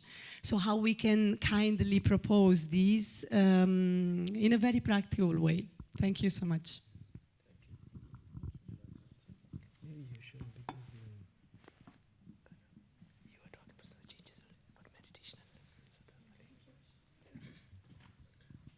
So I will answer, and I imagine Alexander probably I can sense he'd like to answer as well. Just so you know, Alexander, I found out about because somebody sent me an email with a video of his on YouTube. So you can, after this, go to his YouTube, and he explains to you how at 17 years old, he learned about meditation from watching YouTube videos, and he taught himself how to meditate. And then one day he was sitting in a park 300 meters from his house, and he met a Buddhist monk, and from there the story takes off.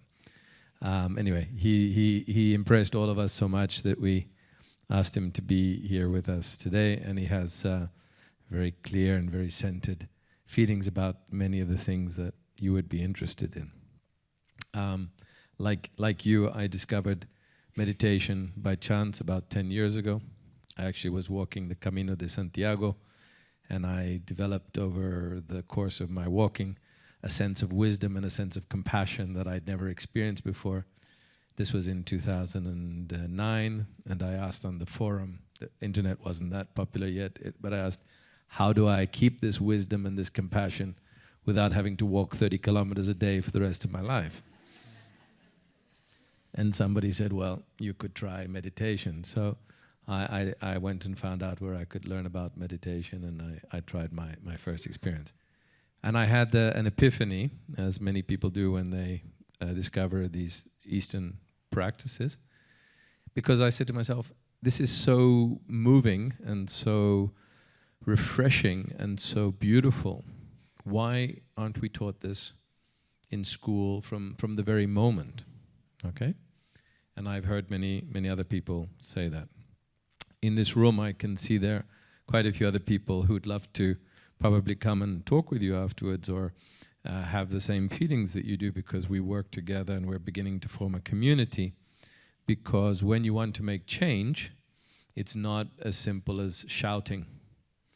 I think the comment that I picked up most in the introduction by Guilherme Martins was the word humility, is to try to change with humility, and that humility requires that you understand other people's needs as well as your own. So your need is to become involved in this and apply it, introduce it to the schools.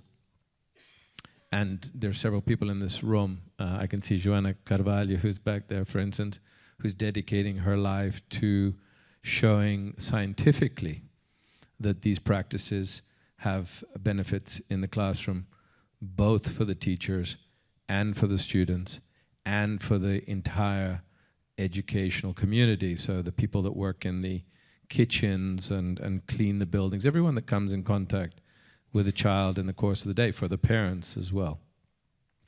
But when trying to convince people of this, one has to be humble.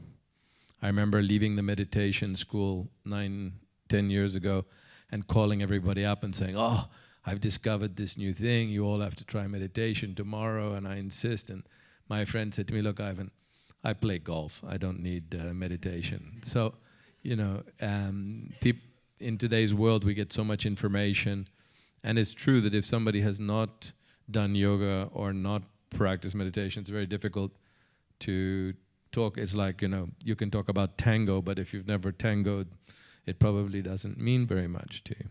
But anyway, I'll cut you short there to say that there's a whole community of people here that's ready to welcome you and to help you and share their experience with you. And I'll pass this to you. Not more than 10 minutes, okay?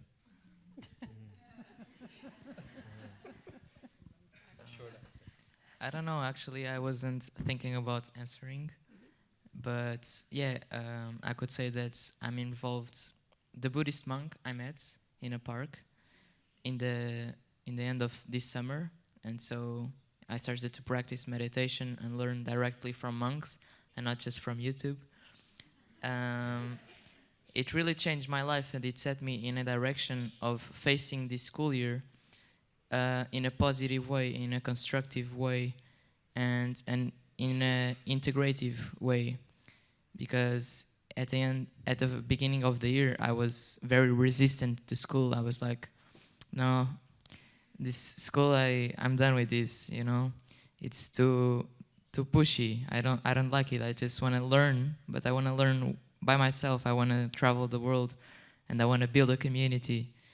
But yeah, then I met the monks, and they made me realize that it's hard, but you have a more meaningful mission, which is to dedicate yourself.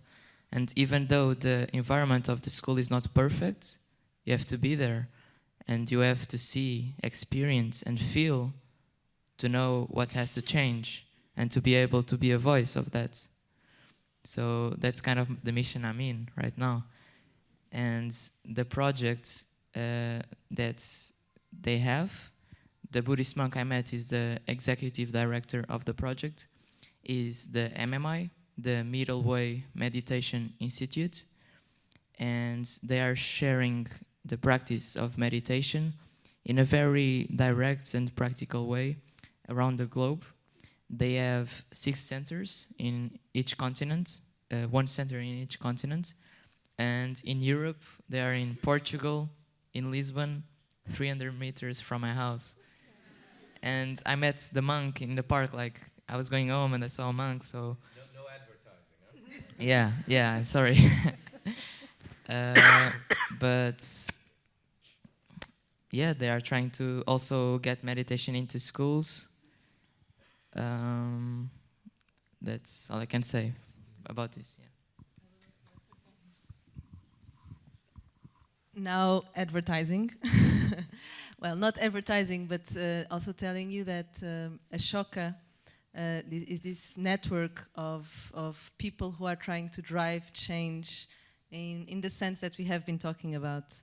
And Ashoka has been identifying change leaders. A lot of them are working in education and not formal and non-formal education, and bringing about a more holistic way of empowerment of children.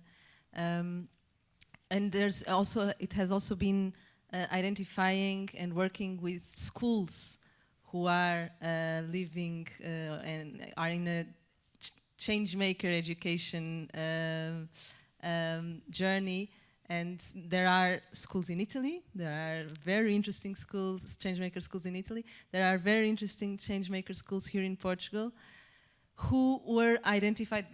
We have here 2 represented, and they were identified not only because they are questioning and reinventing ways of learning in their schools, but also they want to share, and they want to share their journey with others. And I feel that this is what Ashoka is doing, is bringing together people who have dared to change and then tell their stories. And this is very powerful, the messaging, because, you know, if a story knows about the story of another school who has done it, it's easier.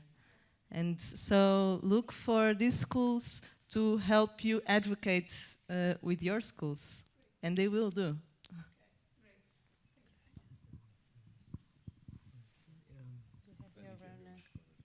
Sorry. This is, in a way, kind of a supplementation to what my fellow educator spoke earlier on. I think I couldn't agree more, with what you mentioned. I said that I opted to be an educator and not be something else, somebody else. And today, I'm so grateful that I've spent so many years of my life with thousands of young people.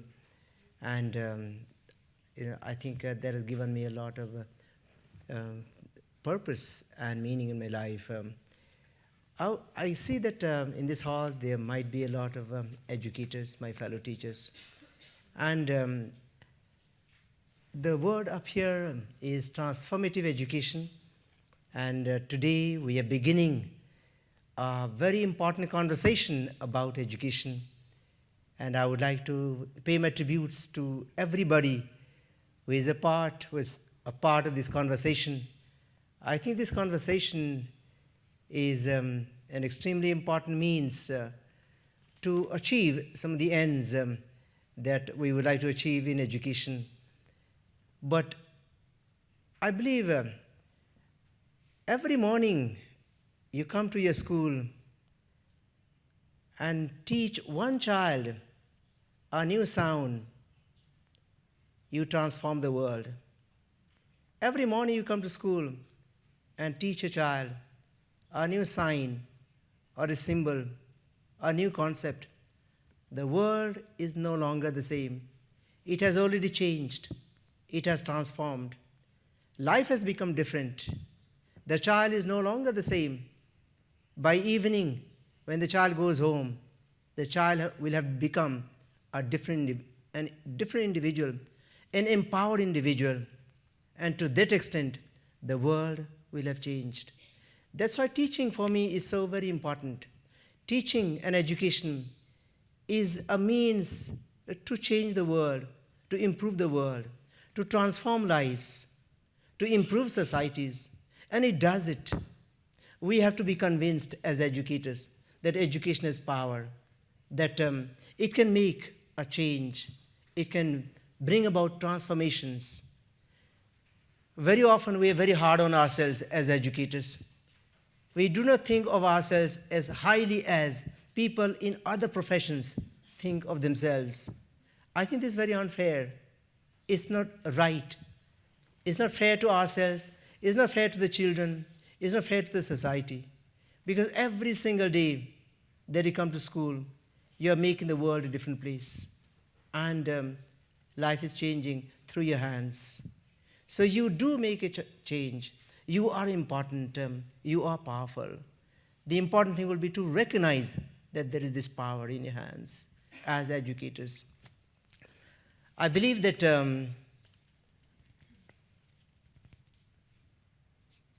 as the educators, as teachers, we do many things, but we do two very important things. We teach what we know. We teach what we know. But more importantly, we teach who we are. What we know may be in the book. It's in the syllabus. It's in the library or on the internet. What we know can be taught by the students themselves. They can self-teach what we know. But who we are is not in the book. Who we are is not on the net. Who we are is ourselves.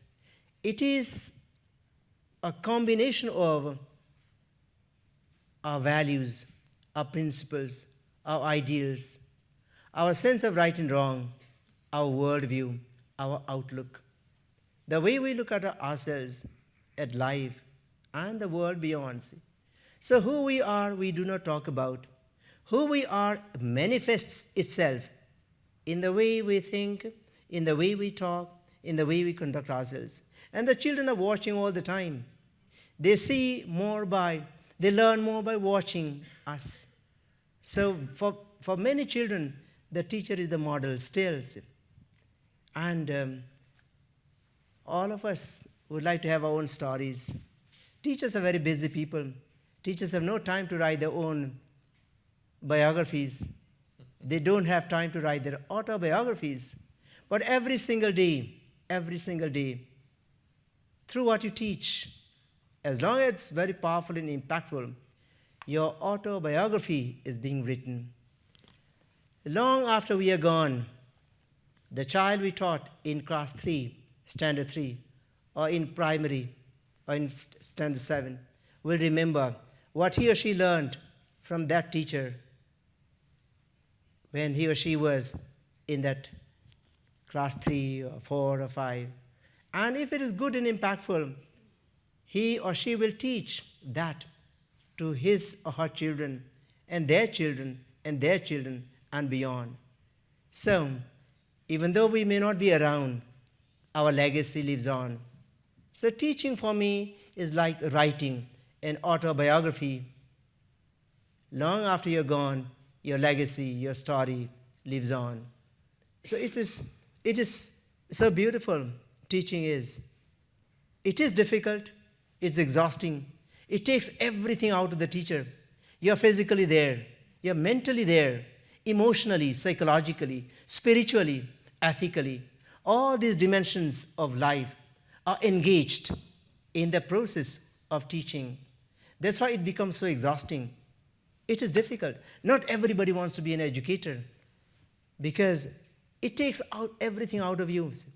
It is only brave men and women like you who have the courage to come forward and say that I'm going to do the most difficult job in the world, and yet it is the most important job as well as the most beautiful job.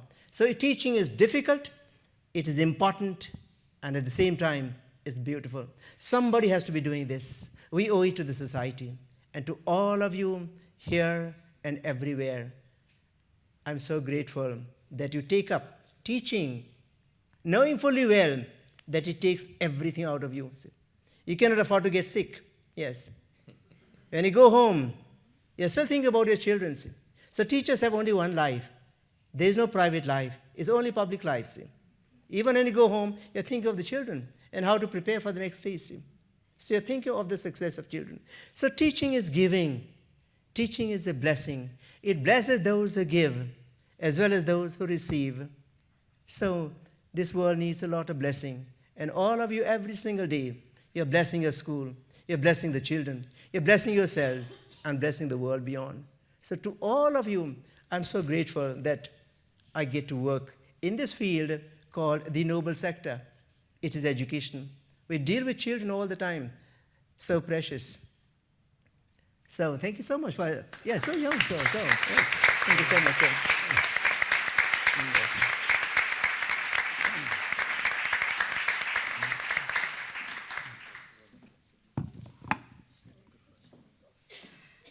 Yeah, you can stay with us if you want. Thank you so much.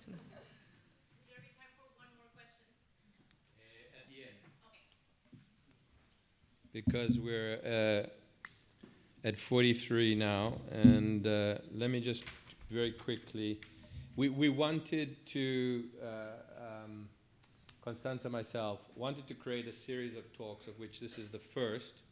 Can you all hear me? Sorry. We wanted to create a series of talks of which this is the first, to enable us not just to listen to lectures, which is what often we find in Portugal, and we go away and a week later we've forgotten it, but somehow to try and find a way that we can begin to hear each other. And that comes from a concept that's being advanced by Ashoka, which is called weaving. And weaving is bringing people together who perhaps don't have the same faiths, don't have the same cultures, don't even have the same ideas, and allowing them to slowly imbricate, to slowly exchange. It requires active listening, which I've learned is something that we don't really teach in schools. We don't really teach it in society. Why do I know that? Because we have to have courses for it that last several weeks until we actually develop an ear to listening to people. So we hope to have more of these talks. As for today, we wanted to try and get a little bit of what we call collective intelligence, but it's going to be difficult because when we have a group that gave birth to this event today, which is called a social lab, and which we are involved in, a group of about 15 of us here, together with MIT University and Otto Scharmer and the Theory U movement. I don't know if those names mean anything to any of you, the Presencing Institute. And what we are doing is meeting on a weekly basis and learning to listen to each other, learning to share. Most people are actively involved in education. Some are actively involved in mindfulness and other contemplative practices. And what we've discovered, I'm an MBA, I'm an entrepreneur, I'm not from the education field, but I am used to going into a market and listening and trying to understand what's happening when I want to try and find an idea that will sell. So in this case, I'm no longer selling, I'm serving, but I still have to try and find out how to move the system. Where in an education system like the one we have in Portugal do you press? Where do you put your efforts? Because you can't spread them across the country. There's 118,000 teachers in Portugal. I believe that's the number. You can't go and shake each one of their hands. Not even the Minister of Education can. So where do you direct your efforts, and how do you direct those efforts in order to generate change? On the theme of change, Ashoka made a very interesting presentation when they named their first Changemaker schools in 2017. And the story that David, the Spanish Ashoka manager, told was of murmurations. Murmurations are when you see all those birds in the sky that move in the same way, or in the sea, all the fish, thousands of fish that move at the same time. How do they all move? How do they all know to move to the left or to the right? And what David was saying is that biologists had studied this, and that it actually only takes 16% of that mass of birds or fishes to move for the entire mass to move. And so I guess what we're looking for is, how do we move that 16%? Because it sounds a lot easier to move 16% than to move 51 or 85. So we came up with the idea of conversations. Now, the first thing you do when you have a conversation is you get to know the other person. We can't get to know all of you here today, but what we can do is sort of turn around to just look at the center, if you all would. And I'm going to ask you a couple of questions, and I'll ask you if you would respond in the way that I indicate to you. So the first thing I'd like to know is, how many people here are from the greater Lisbon area? If you could raise your hand up so we could just look around to be able to see. And how many are not from the greater Lisbon area, from outside? Okay, so we're about 20% are from outside. I see Albertina there, who's up from Coimbra. And then, how many of you here are actively involved in education? Let's say first as teachers, okay? And now just generally in education, in any capacity. How many of you are not involved in education specifically? Okay, so about 60% are involved in education, 40% not. How many in this room, I'm sorry to be indelicate, but how many of you are over 35? And I'll tell you why I asked this question. Now I have to ask, how many are under 35? Oh, okay. Some of you are lying, but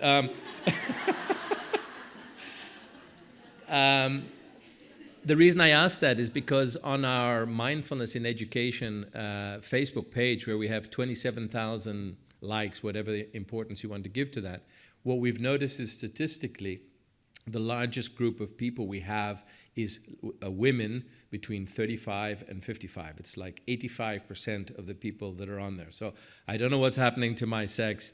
They're really backward. But it seems that a lot of things in education are being driven by women. Is that something that people here sense in the room? Or anyone who senses that, raise their hand? Anyone who doesn't sense that, raise their hand.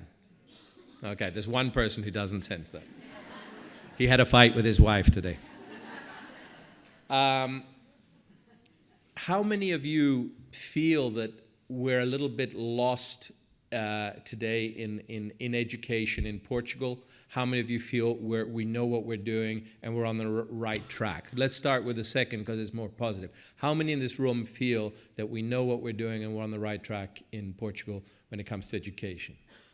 Nobody. How many feel that we're not on the right track? Okay, that's a lot.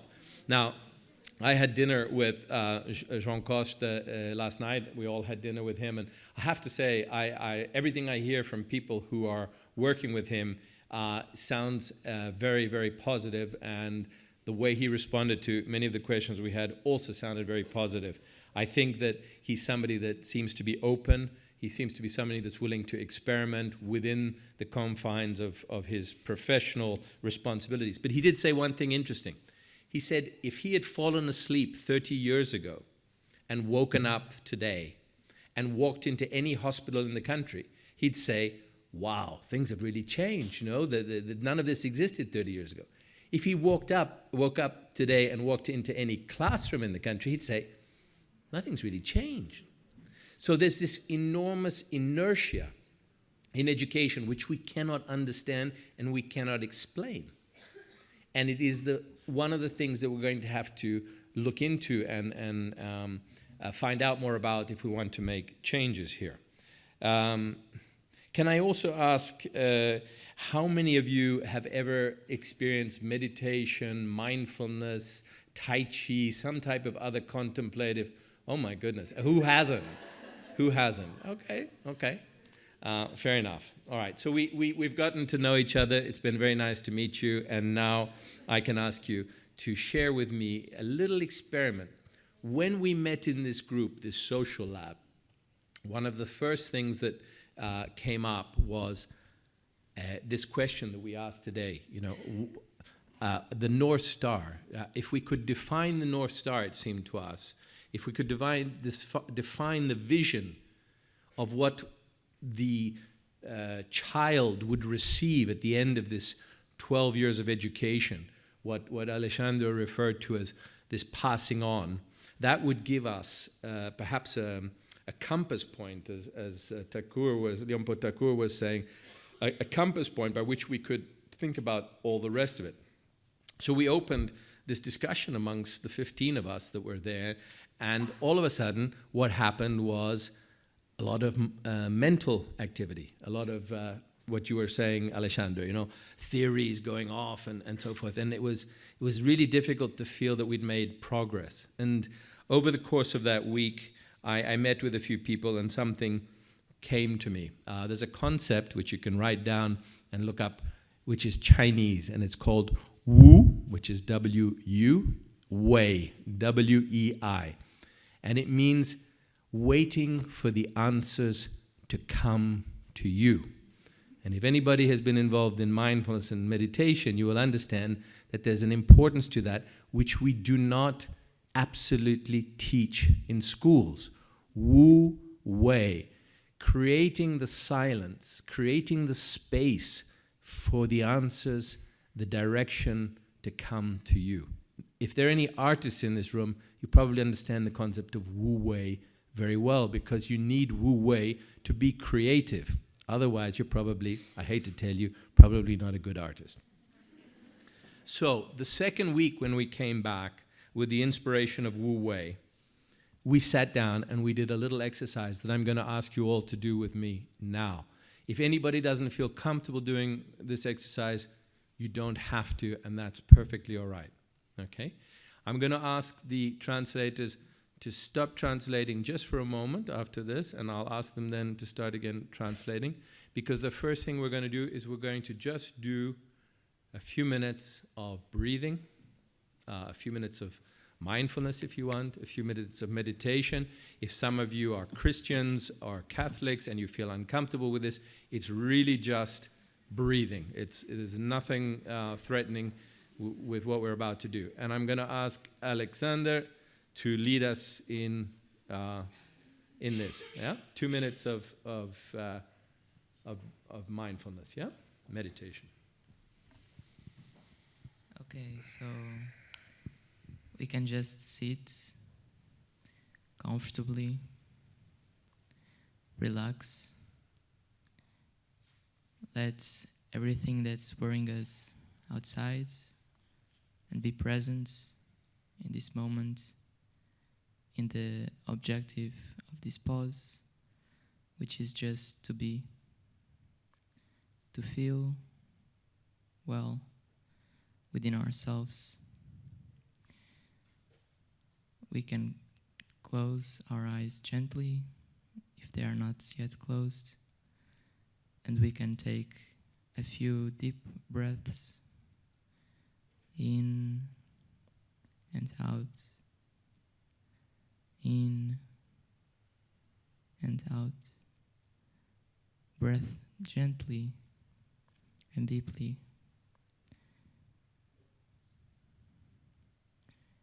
When you breathe in, feel happiness, peace, and joy entering you.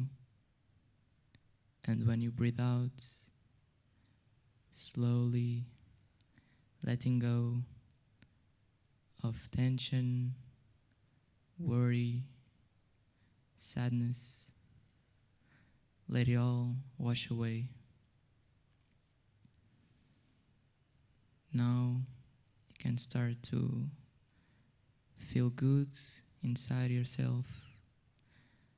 You can relax your whole body, starting from the top of your head down to your feet, loosening the muscles from the top of your head down through the forehead, your eyebrows, around your eyes, the nose, the face, following the neck. Loosen your shoulders, lower arms, upper arms, lower arms, to the tips of your fingers.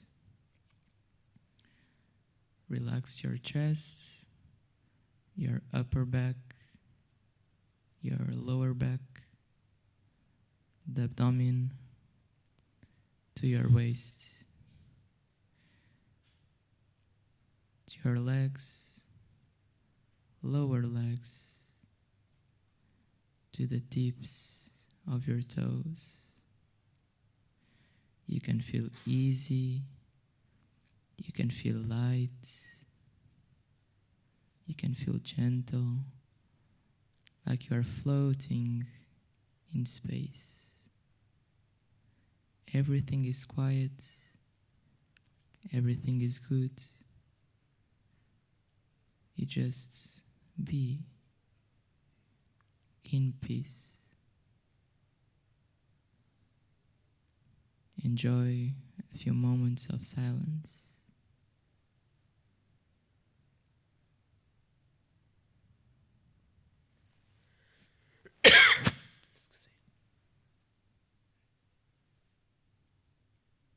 Thank you.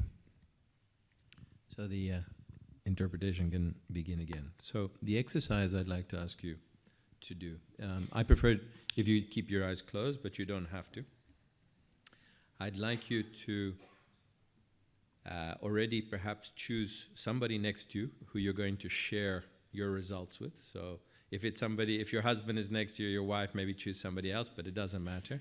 Just find somebody next to you that you can share this with. I'd like you to close your eyes, and I'd like you to go in, and I'd like you to think of your education.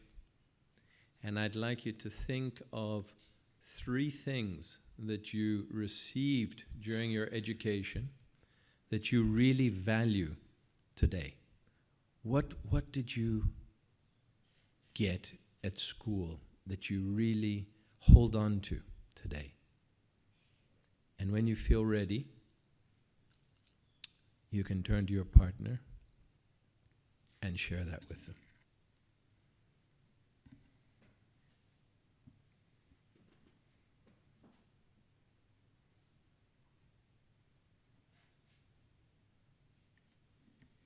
Shall we try it?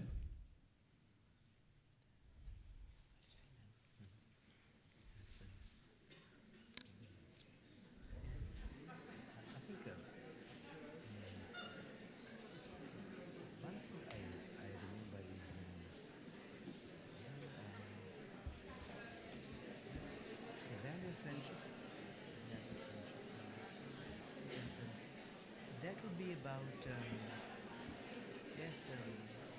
almost 40 years now, 45 years. And the friendship that we built then still stays on. Relatively, the friendship that we built. Eu vou fechar isso, This, mas a outra coisa so much more special. eu não vou fazer. We share so much in common than we do now with friends that we make it now. And of course, the other thing was food, as a young person, you're always hungry. So, and at that time, food used to be a scarce supply. So what I've learned is how to take care of food that nourishes you and not to waste. Not to become wasteful. So yes, indeed. And of course, doing community work, how important it is. I'm sure there are a lot of things that we remember. Beautiful things. For me, it's amazing because the word that came to mind was friendship. So when you said it, that's true. So it really resonates. And for me also, the sports, I take activity not from the competition at all, but to the playfulness. The moments where we were playing together. Even some almost mystical moments. I remember there was a door in one of the schools where for some reason if we put a piece of paper underneath it would just be sucked and disappeared. So we created a whole magic idea of what could be behind the door that was closed. I never had access to what was there. But all these mystics, we debated together.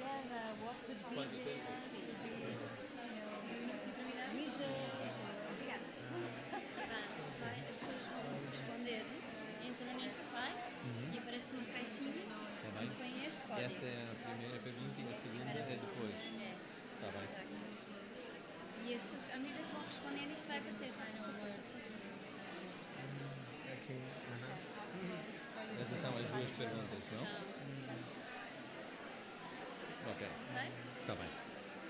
Portanto, dar um bocadinho de tempo para ir aparecendo e as pessoas vão vendo as respostas todas. Ok. Eu vou lhes interromper, dá licença. So I'm going to interrupt you. My apologies. We're running out of time, and Gulbenkian must have some Swiss blood like me because they want us to be punctual in ending tonight's meeting. So I apologize. But this is a very important exercise, very important, because when you do this, you think with your heart. You don't think with your head. And that's very important for us to begin dialogue with each other, to talk from our hearts and not our heads. So if you haven't finished this exercise, if this exercise was important for you, take it home with you and do it at home. The second, there are two other parts to the exercise. The second one, which you can do now with your mobile phones, if you take out your mobile phones, this is a new technology that I've never tried before. And if you answer this question, you go to www.menti.com. It'll ask you for a code. You can do it right now, 904902. And there will be two questions. And as you answer them, the answers will appear on the screen automatically. Okay? So the other question was, what did you get in your education that was important for you? This question is, what did you not get in your education that now you older, now finished the formal education, you would have liked to have received?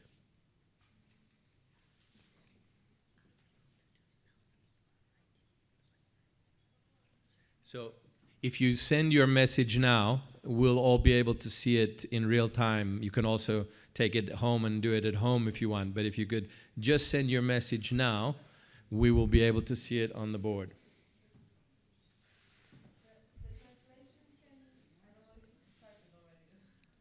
So what do you realize now that you didn't get when you were at school that you would have liked to have received? And these two things, what you did get and what you didn't get, should really be the basis of what you personally want to transmit, as Alexandra was saying, to the next generation. Why go anywhere else? You don't need to read any book. You don't need to study. Just take your own personal experience. Okay?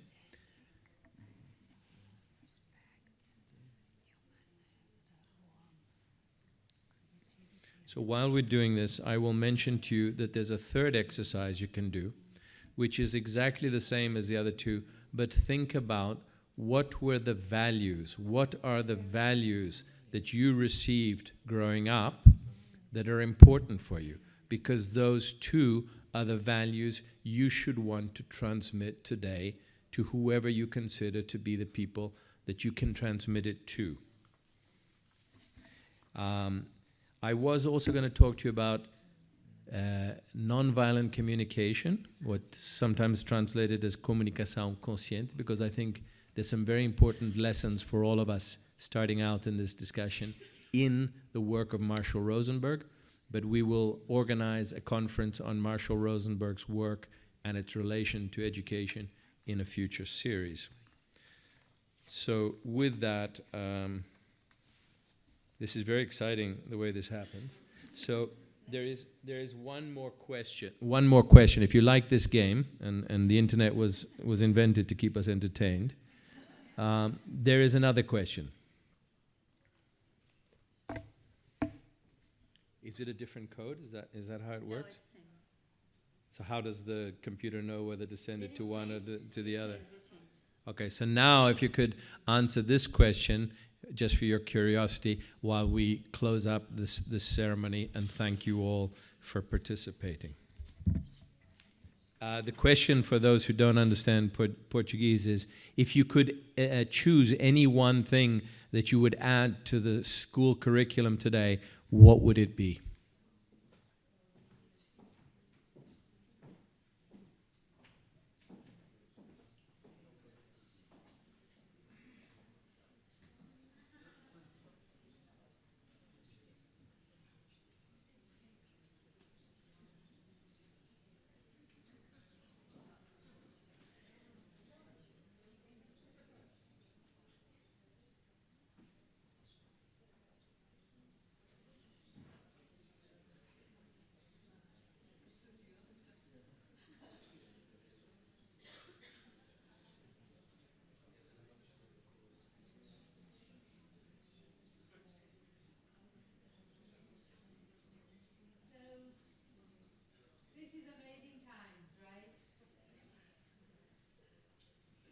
These 2 hours were so special, I think, to all of us here.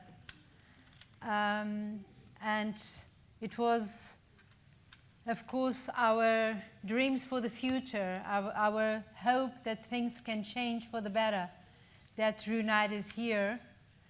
And it's wonderful that this was the first conversation of several that are being planned, because I don't know about you, but I just feel I could keep this conversation on and on. There's so many things in my mind intensely moving and asking me to do things with these ideas, right?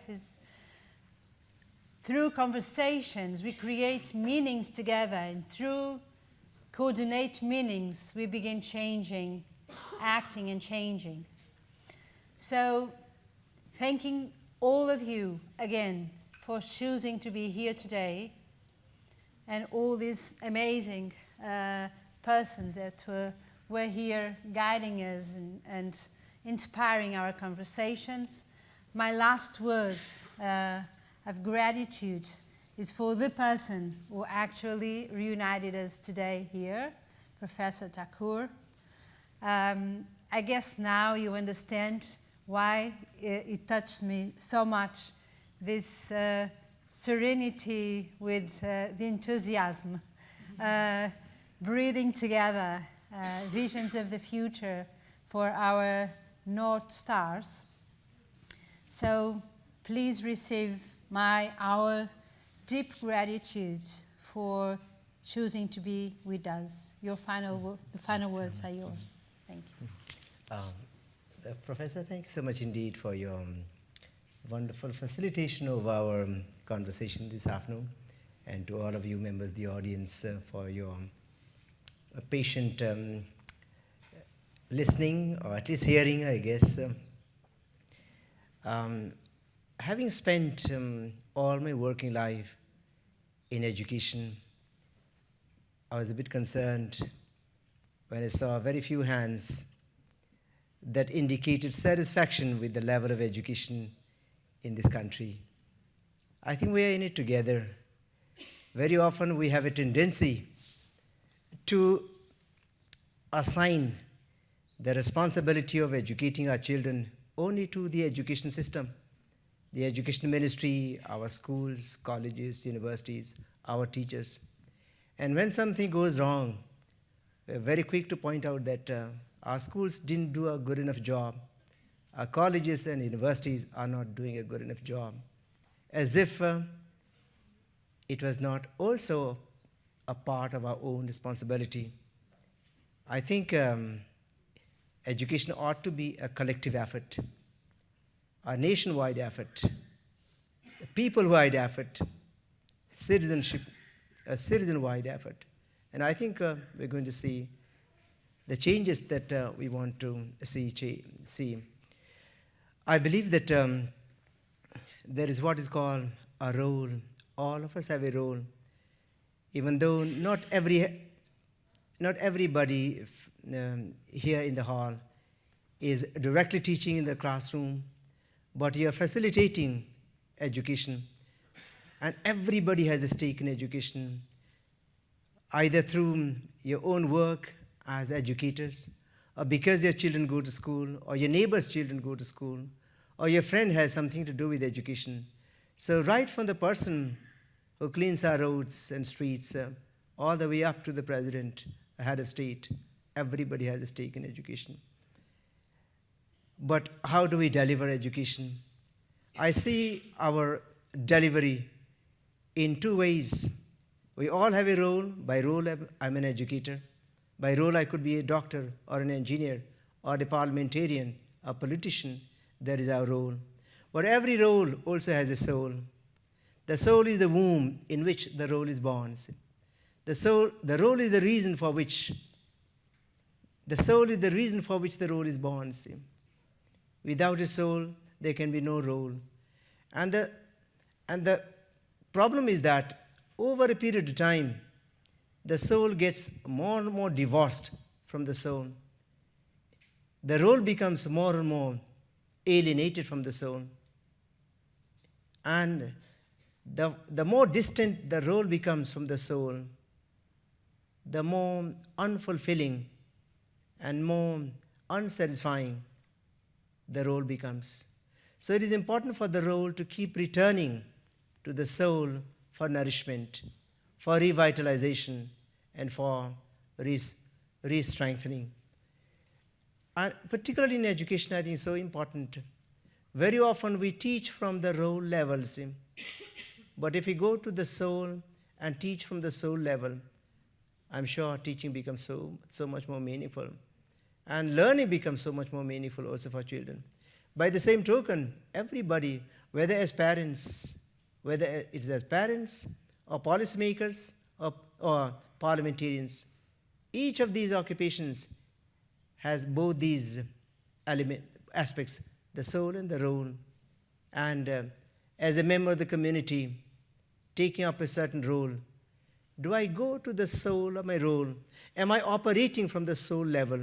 Or am I operating from the mere role level? Because we get caught up, we get consumed by the role and forget the soul. But the role needs to continue returning to the soul for nourishment. And if each one of us, every member of the society, in all occupations, returns to the soul of our role, I think everybody succeeds. The society flourishes, education flourishes, and the nation blossoms. I think there is the submission in a very humble way. With my prayers, I would like to leave to all of you. This is a great country. You have had your Vasco da Gamas. You have your Ronaldo, Cristiano Ronaldo. My boys have their room filled with the posters of your Cristiano Ronaldo. See? And Vasco da Gama is the first explorer of the world. You have this beautiful land, the sea, green country, great education, and wonderful people, the sky above you. So much a blessing this country has. And I'm sure you're meant to succeed. Your education system is meant to succeed. There is no alternative but to succeed. And I think education will rise up to the occasion. And the country will go from strength to strength. And I wish all of you and your country, your families and fellow citizens, great happiness, peace, and prosperity all along. All the very best. Obrigadinho. So, yes, thank you.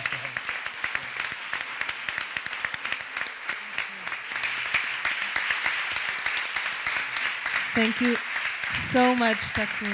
It was a great honor to hear everyone's wisdom in this room today. We have a small gift for you that is regarding our conversation yesterday about the Fifth Empire, and it's so related to what you were saying right now about Portugal. So the message from Fernando Pessoa about the Fifth Empire that you heard a little bit about yesterday, and also there's this frame change. It's just a paper by Ashoka that is talking about this change that comes out of a transformative education. Thank you very much. Fifth Empire indeed. I wish you the very best. Yes.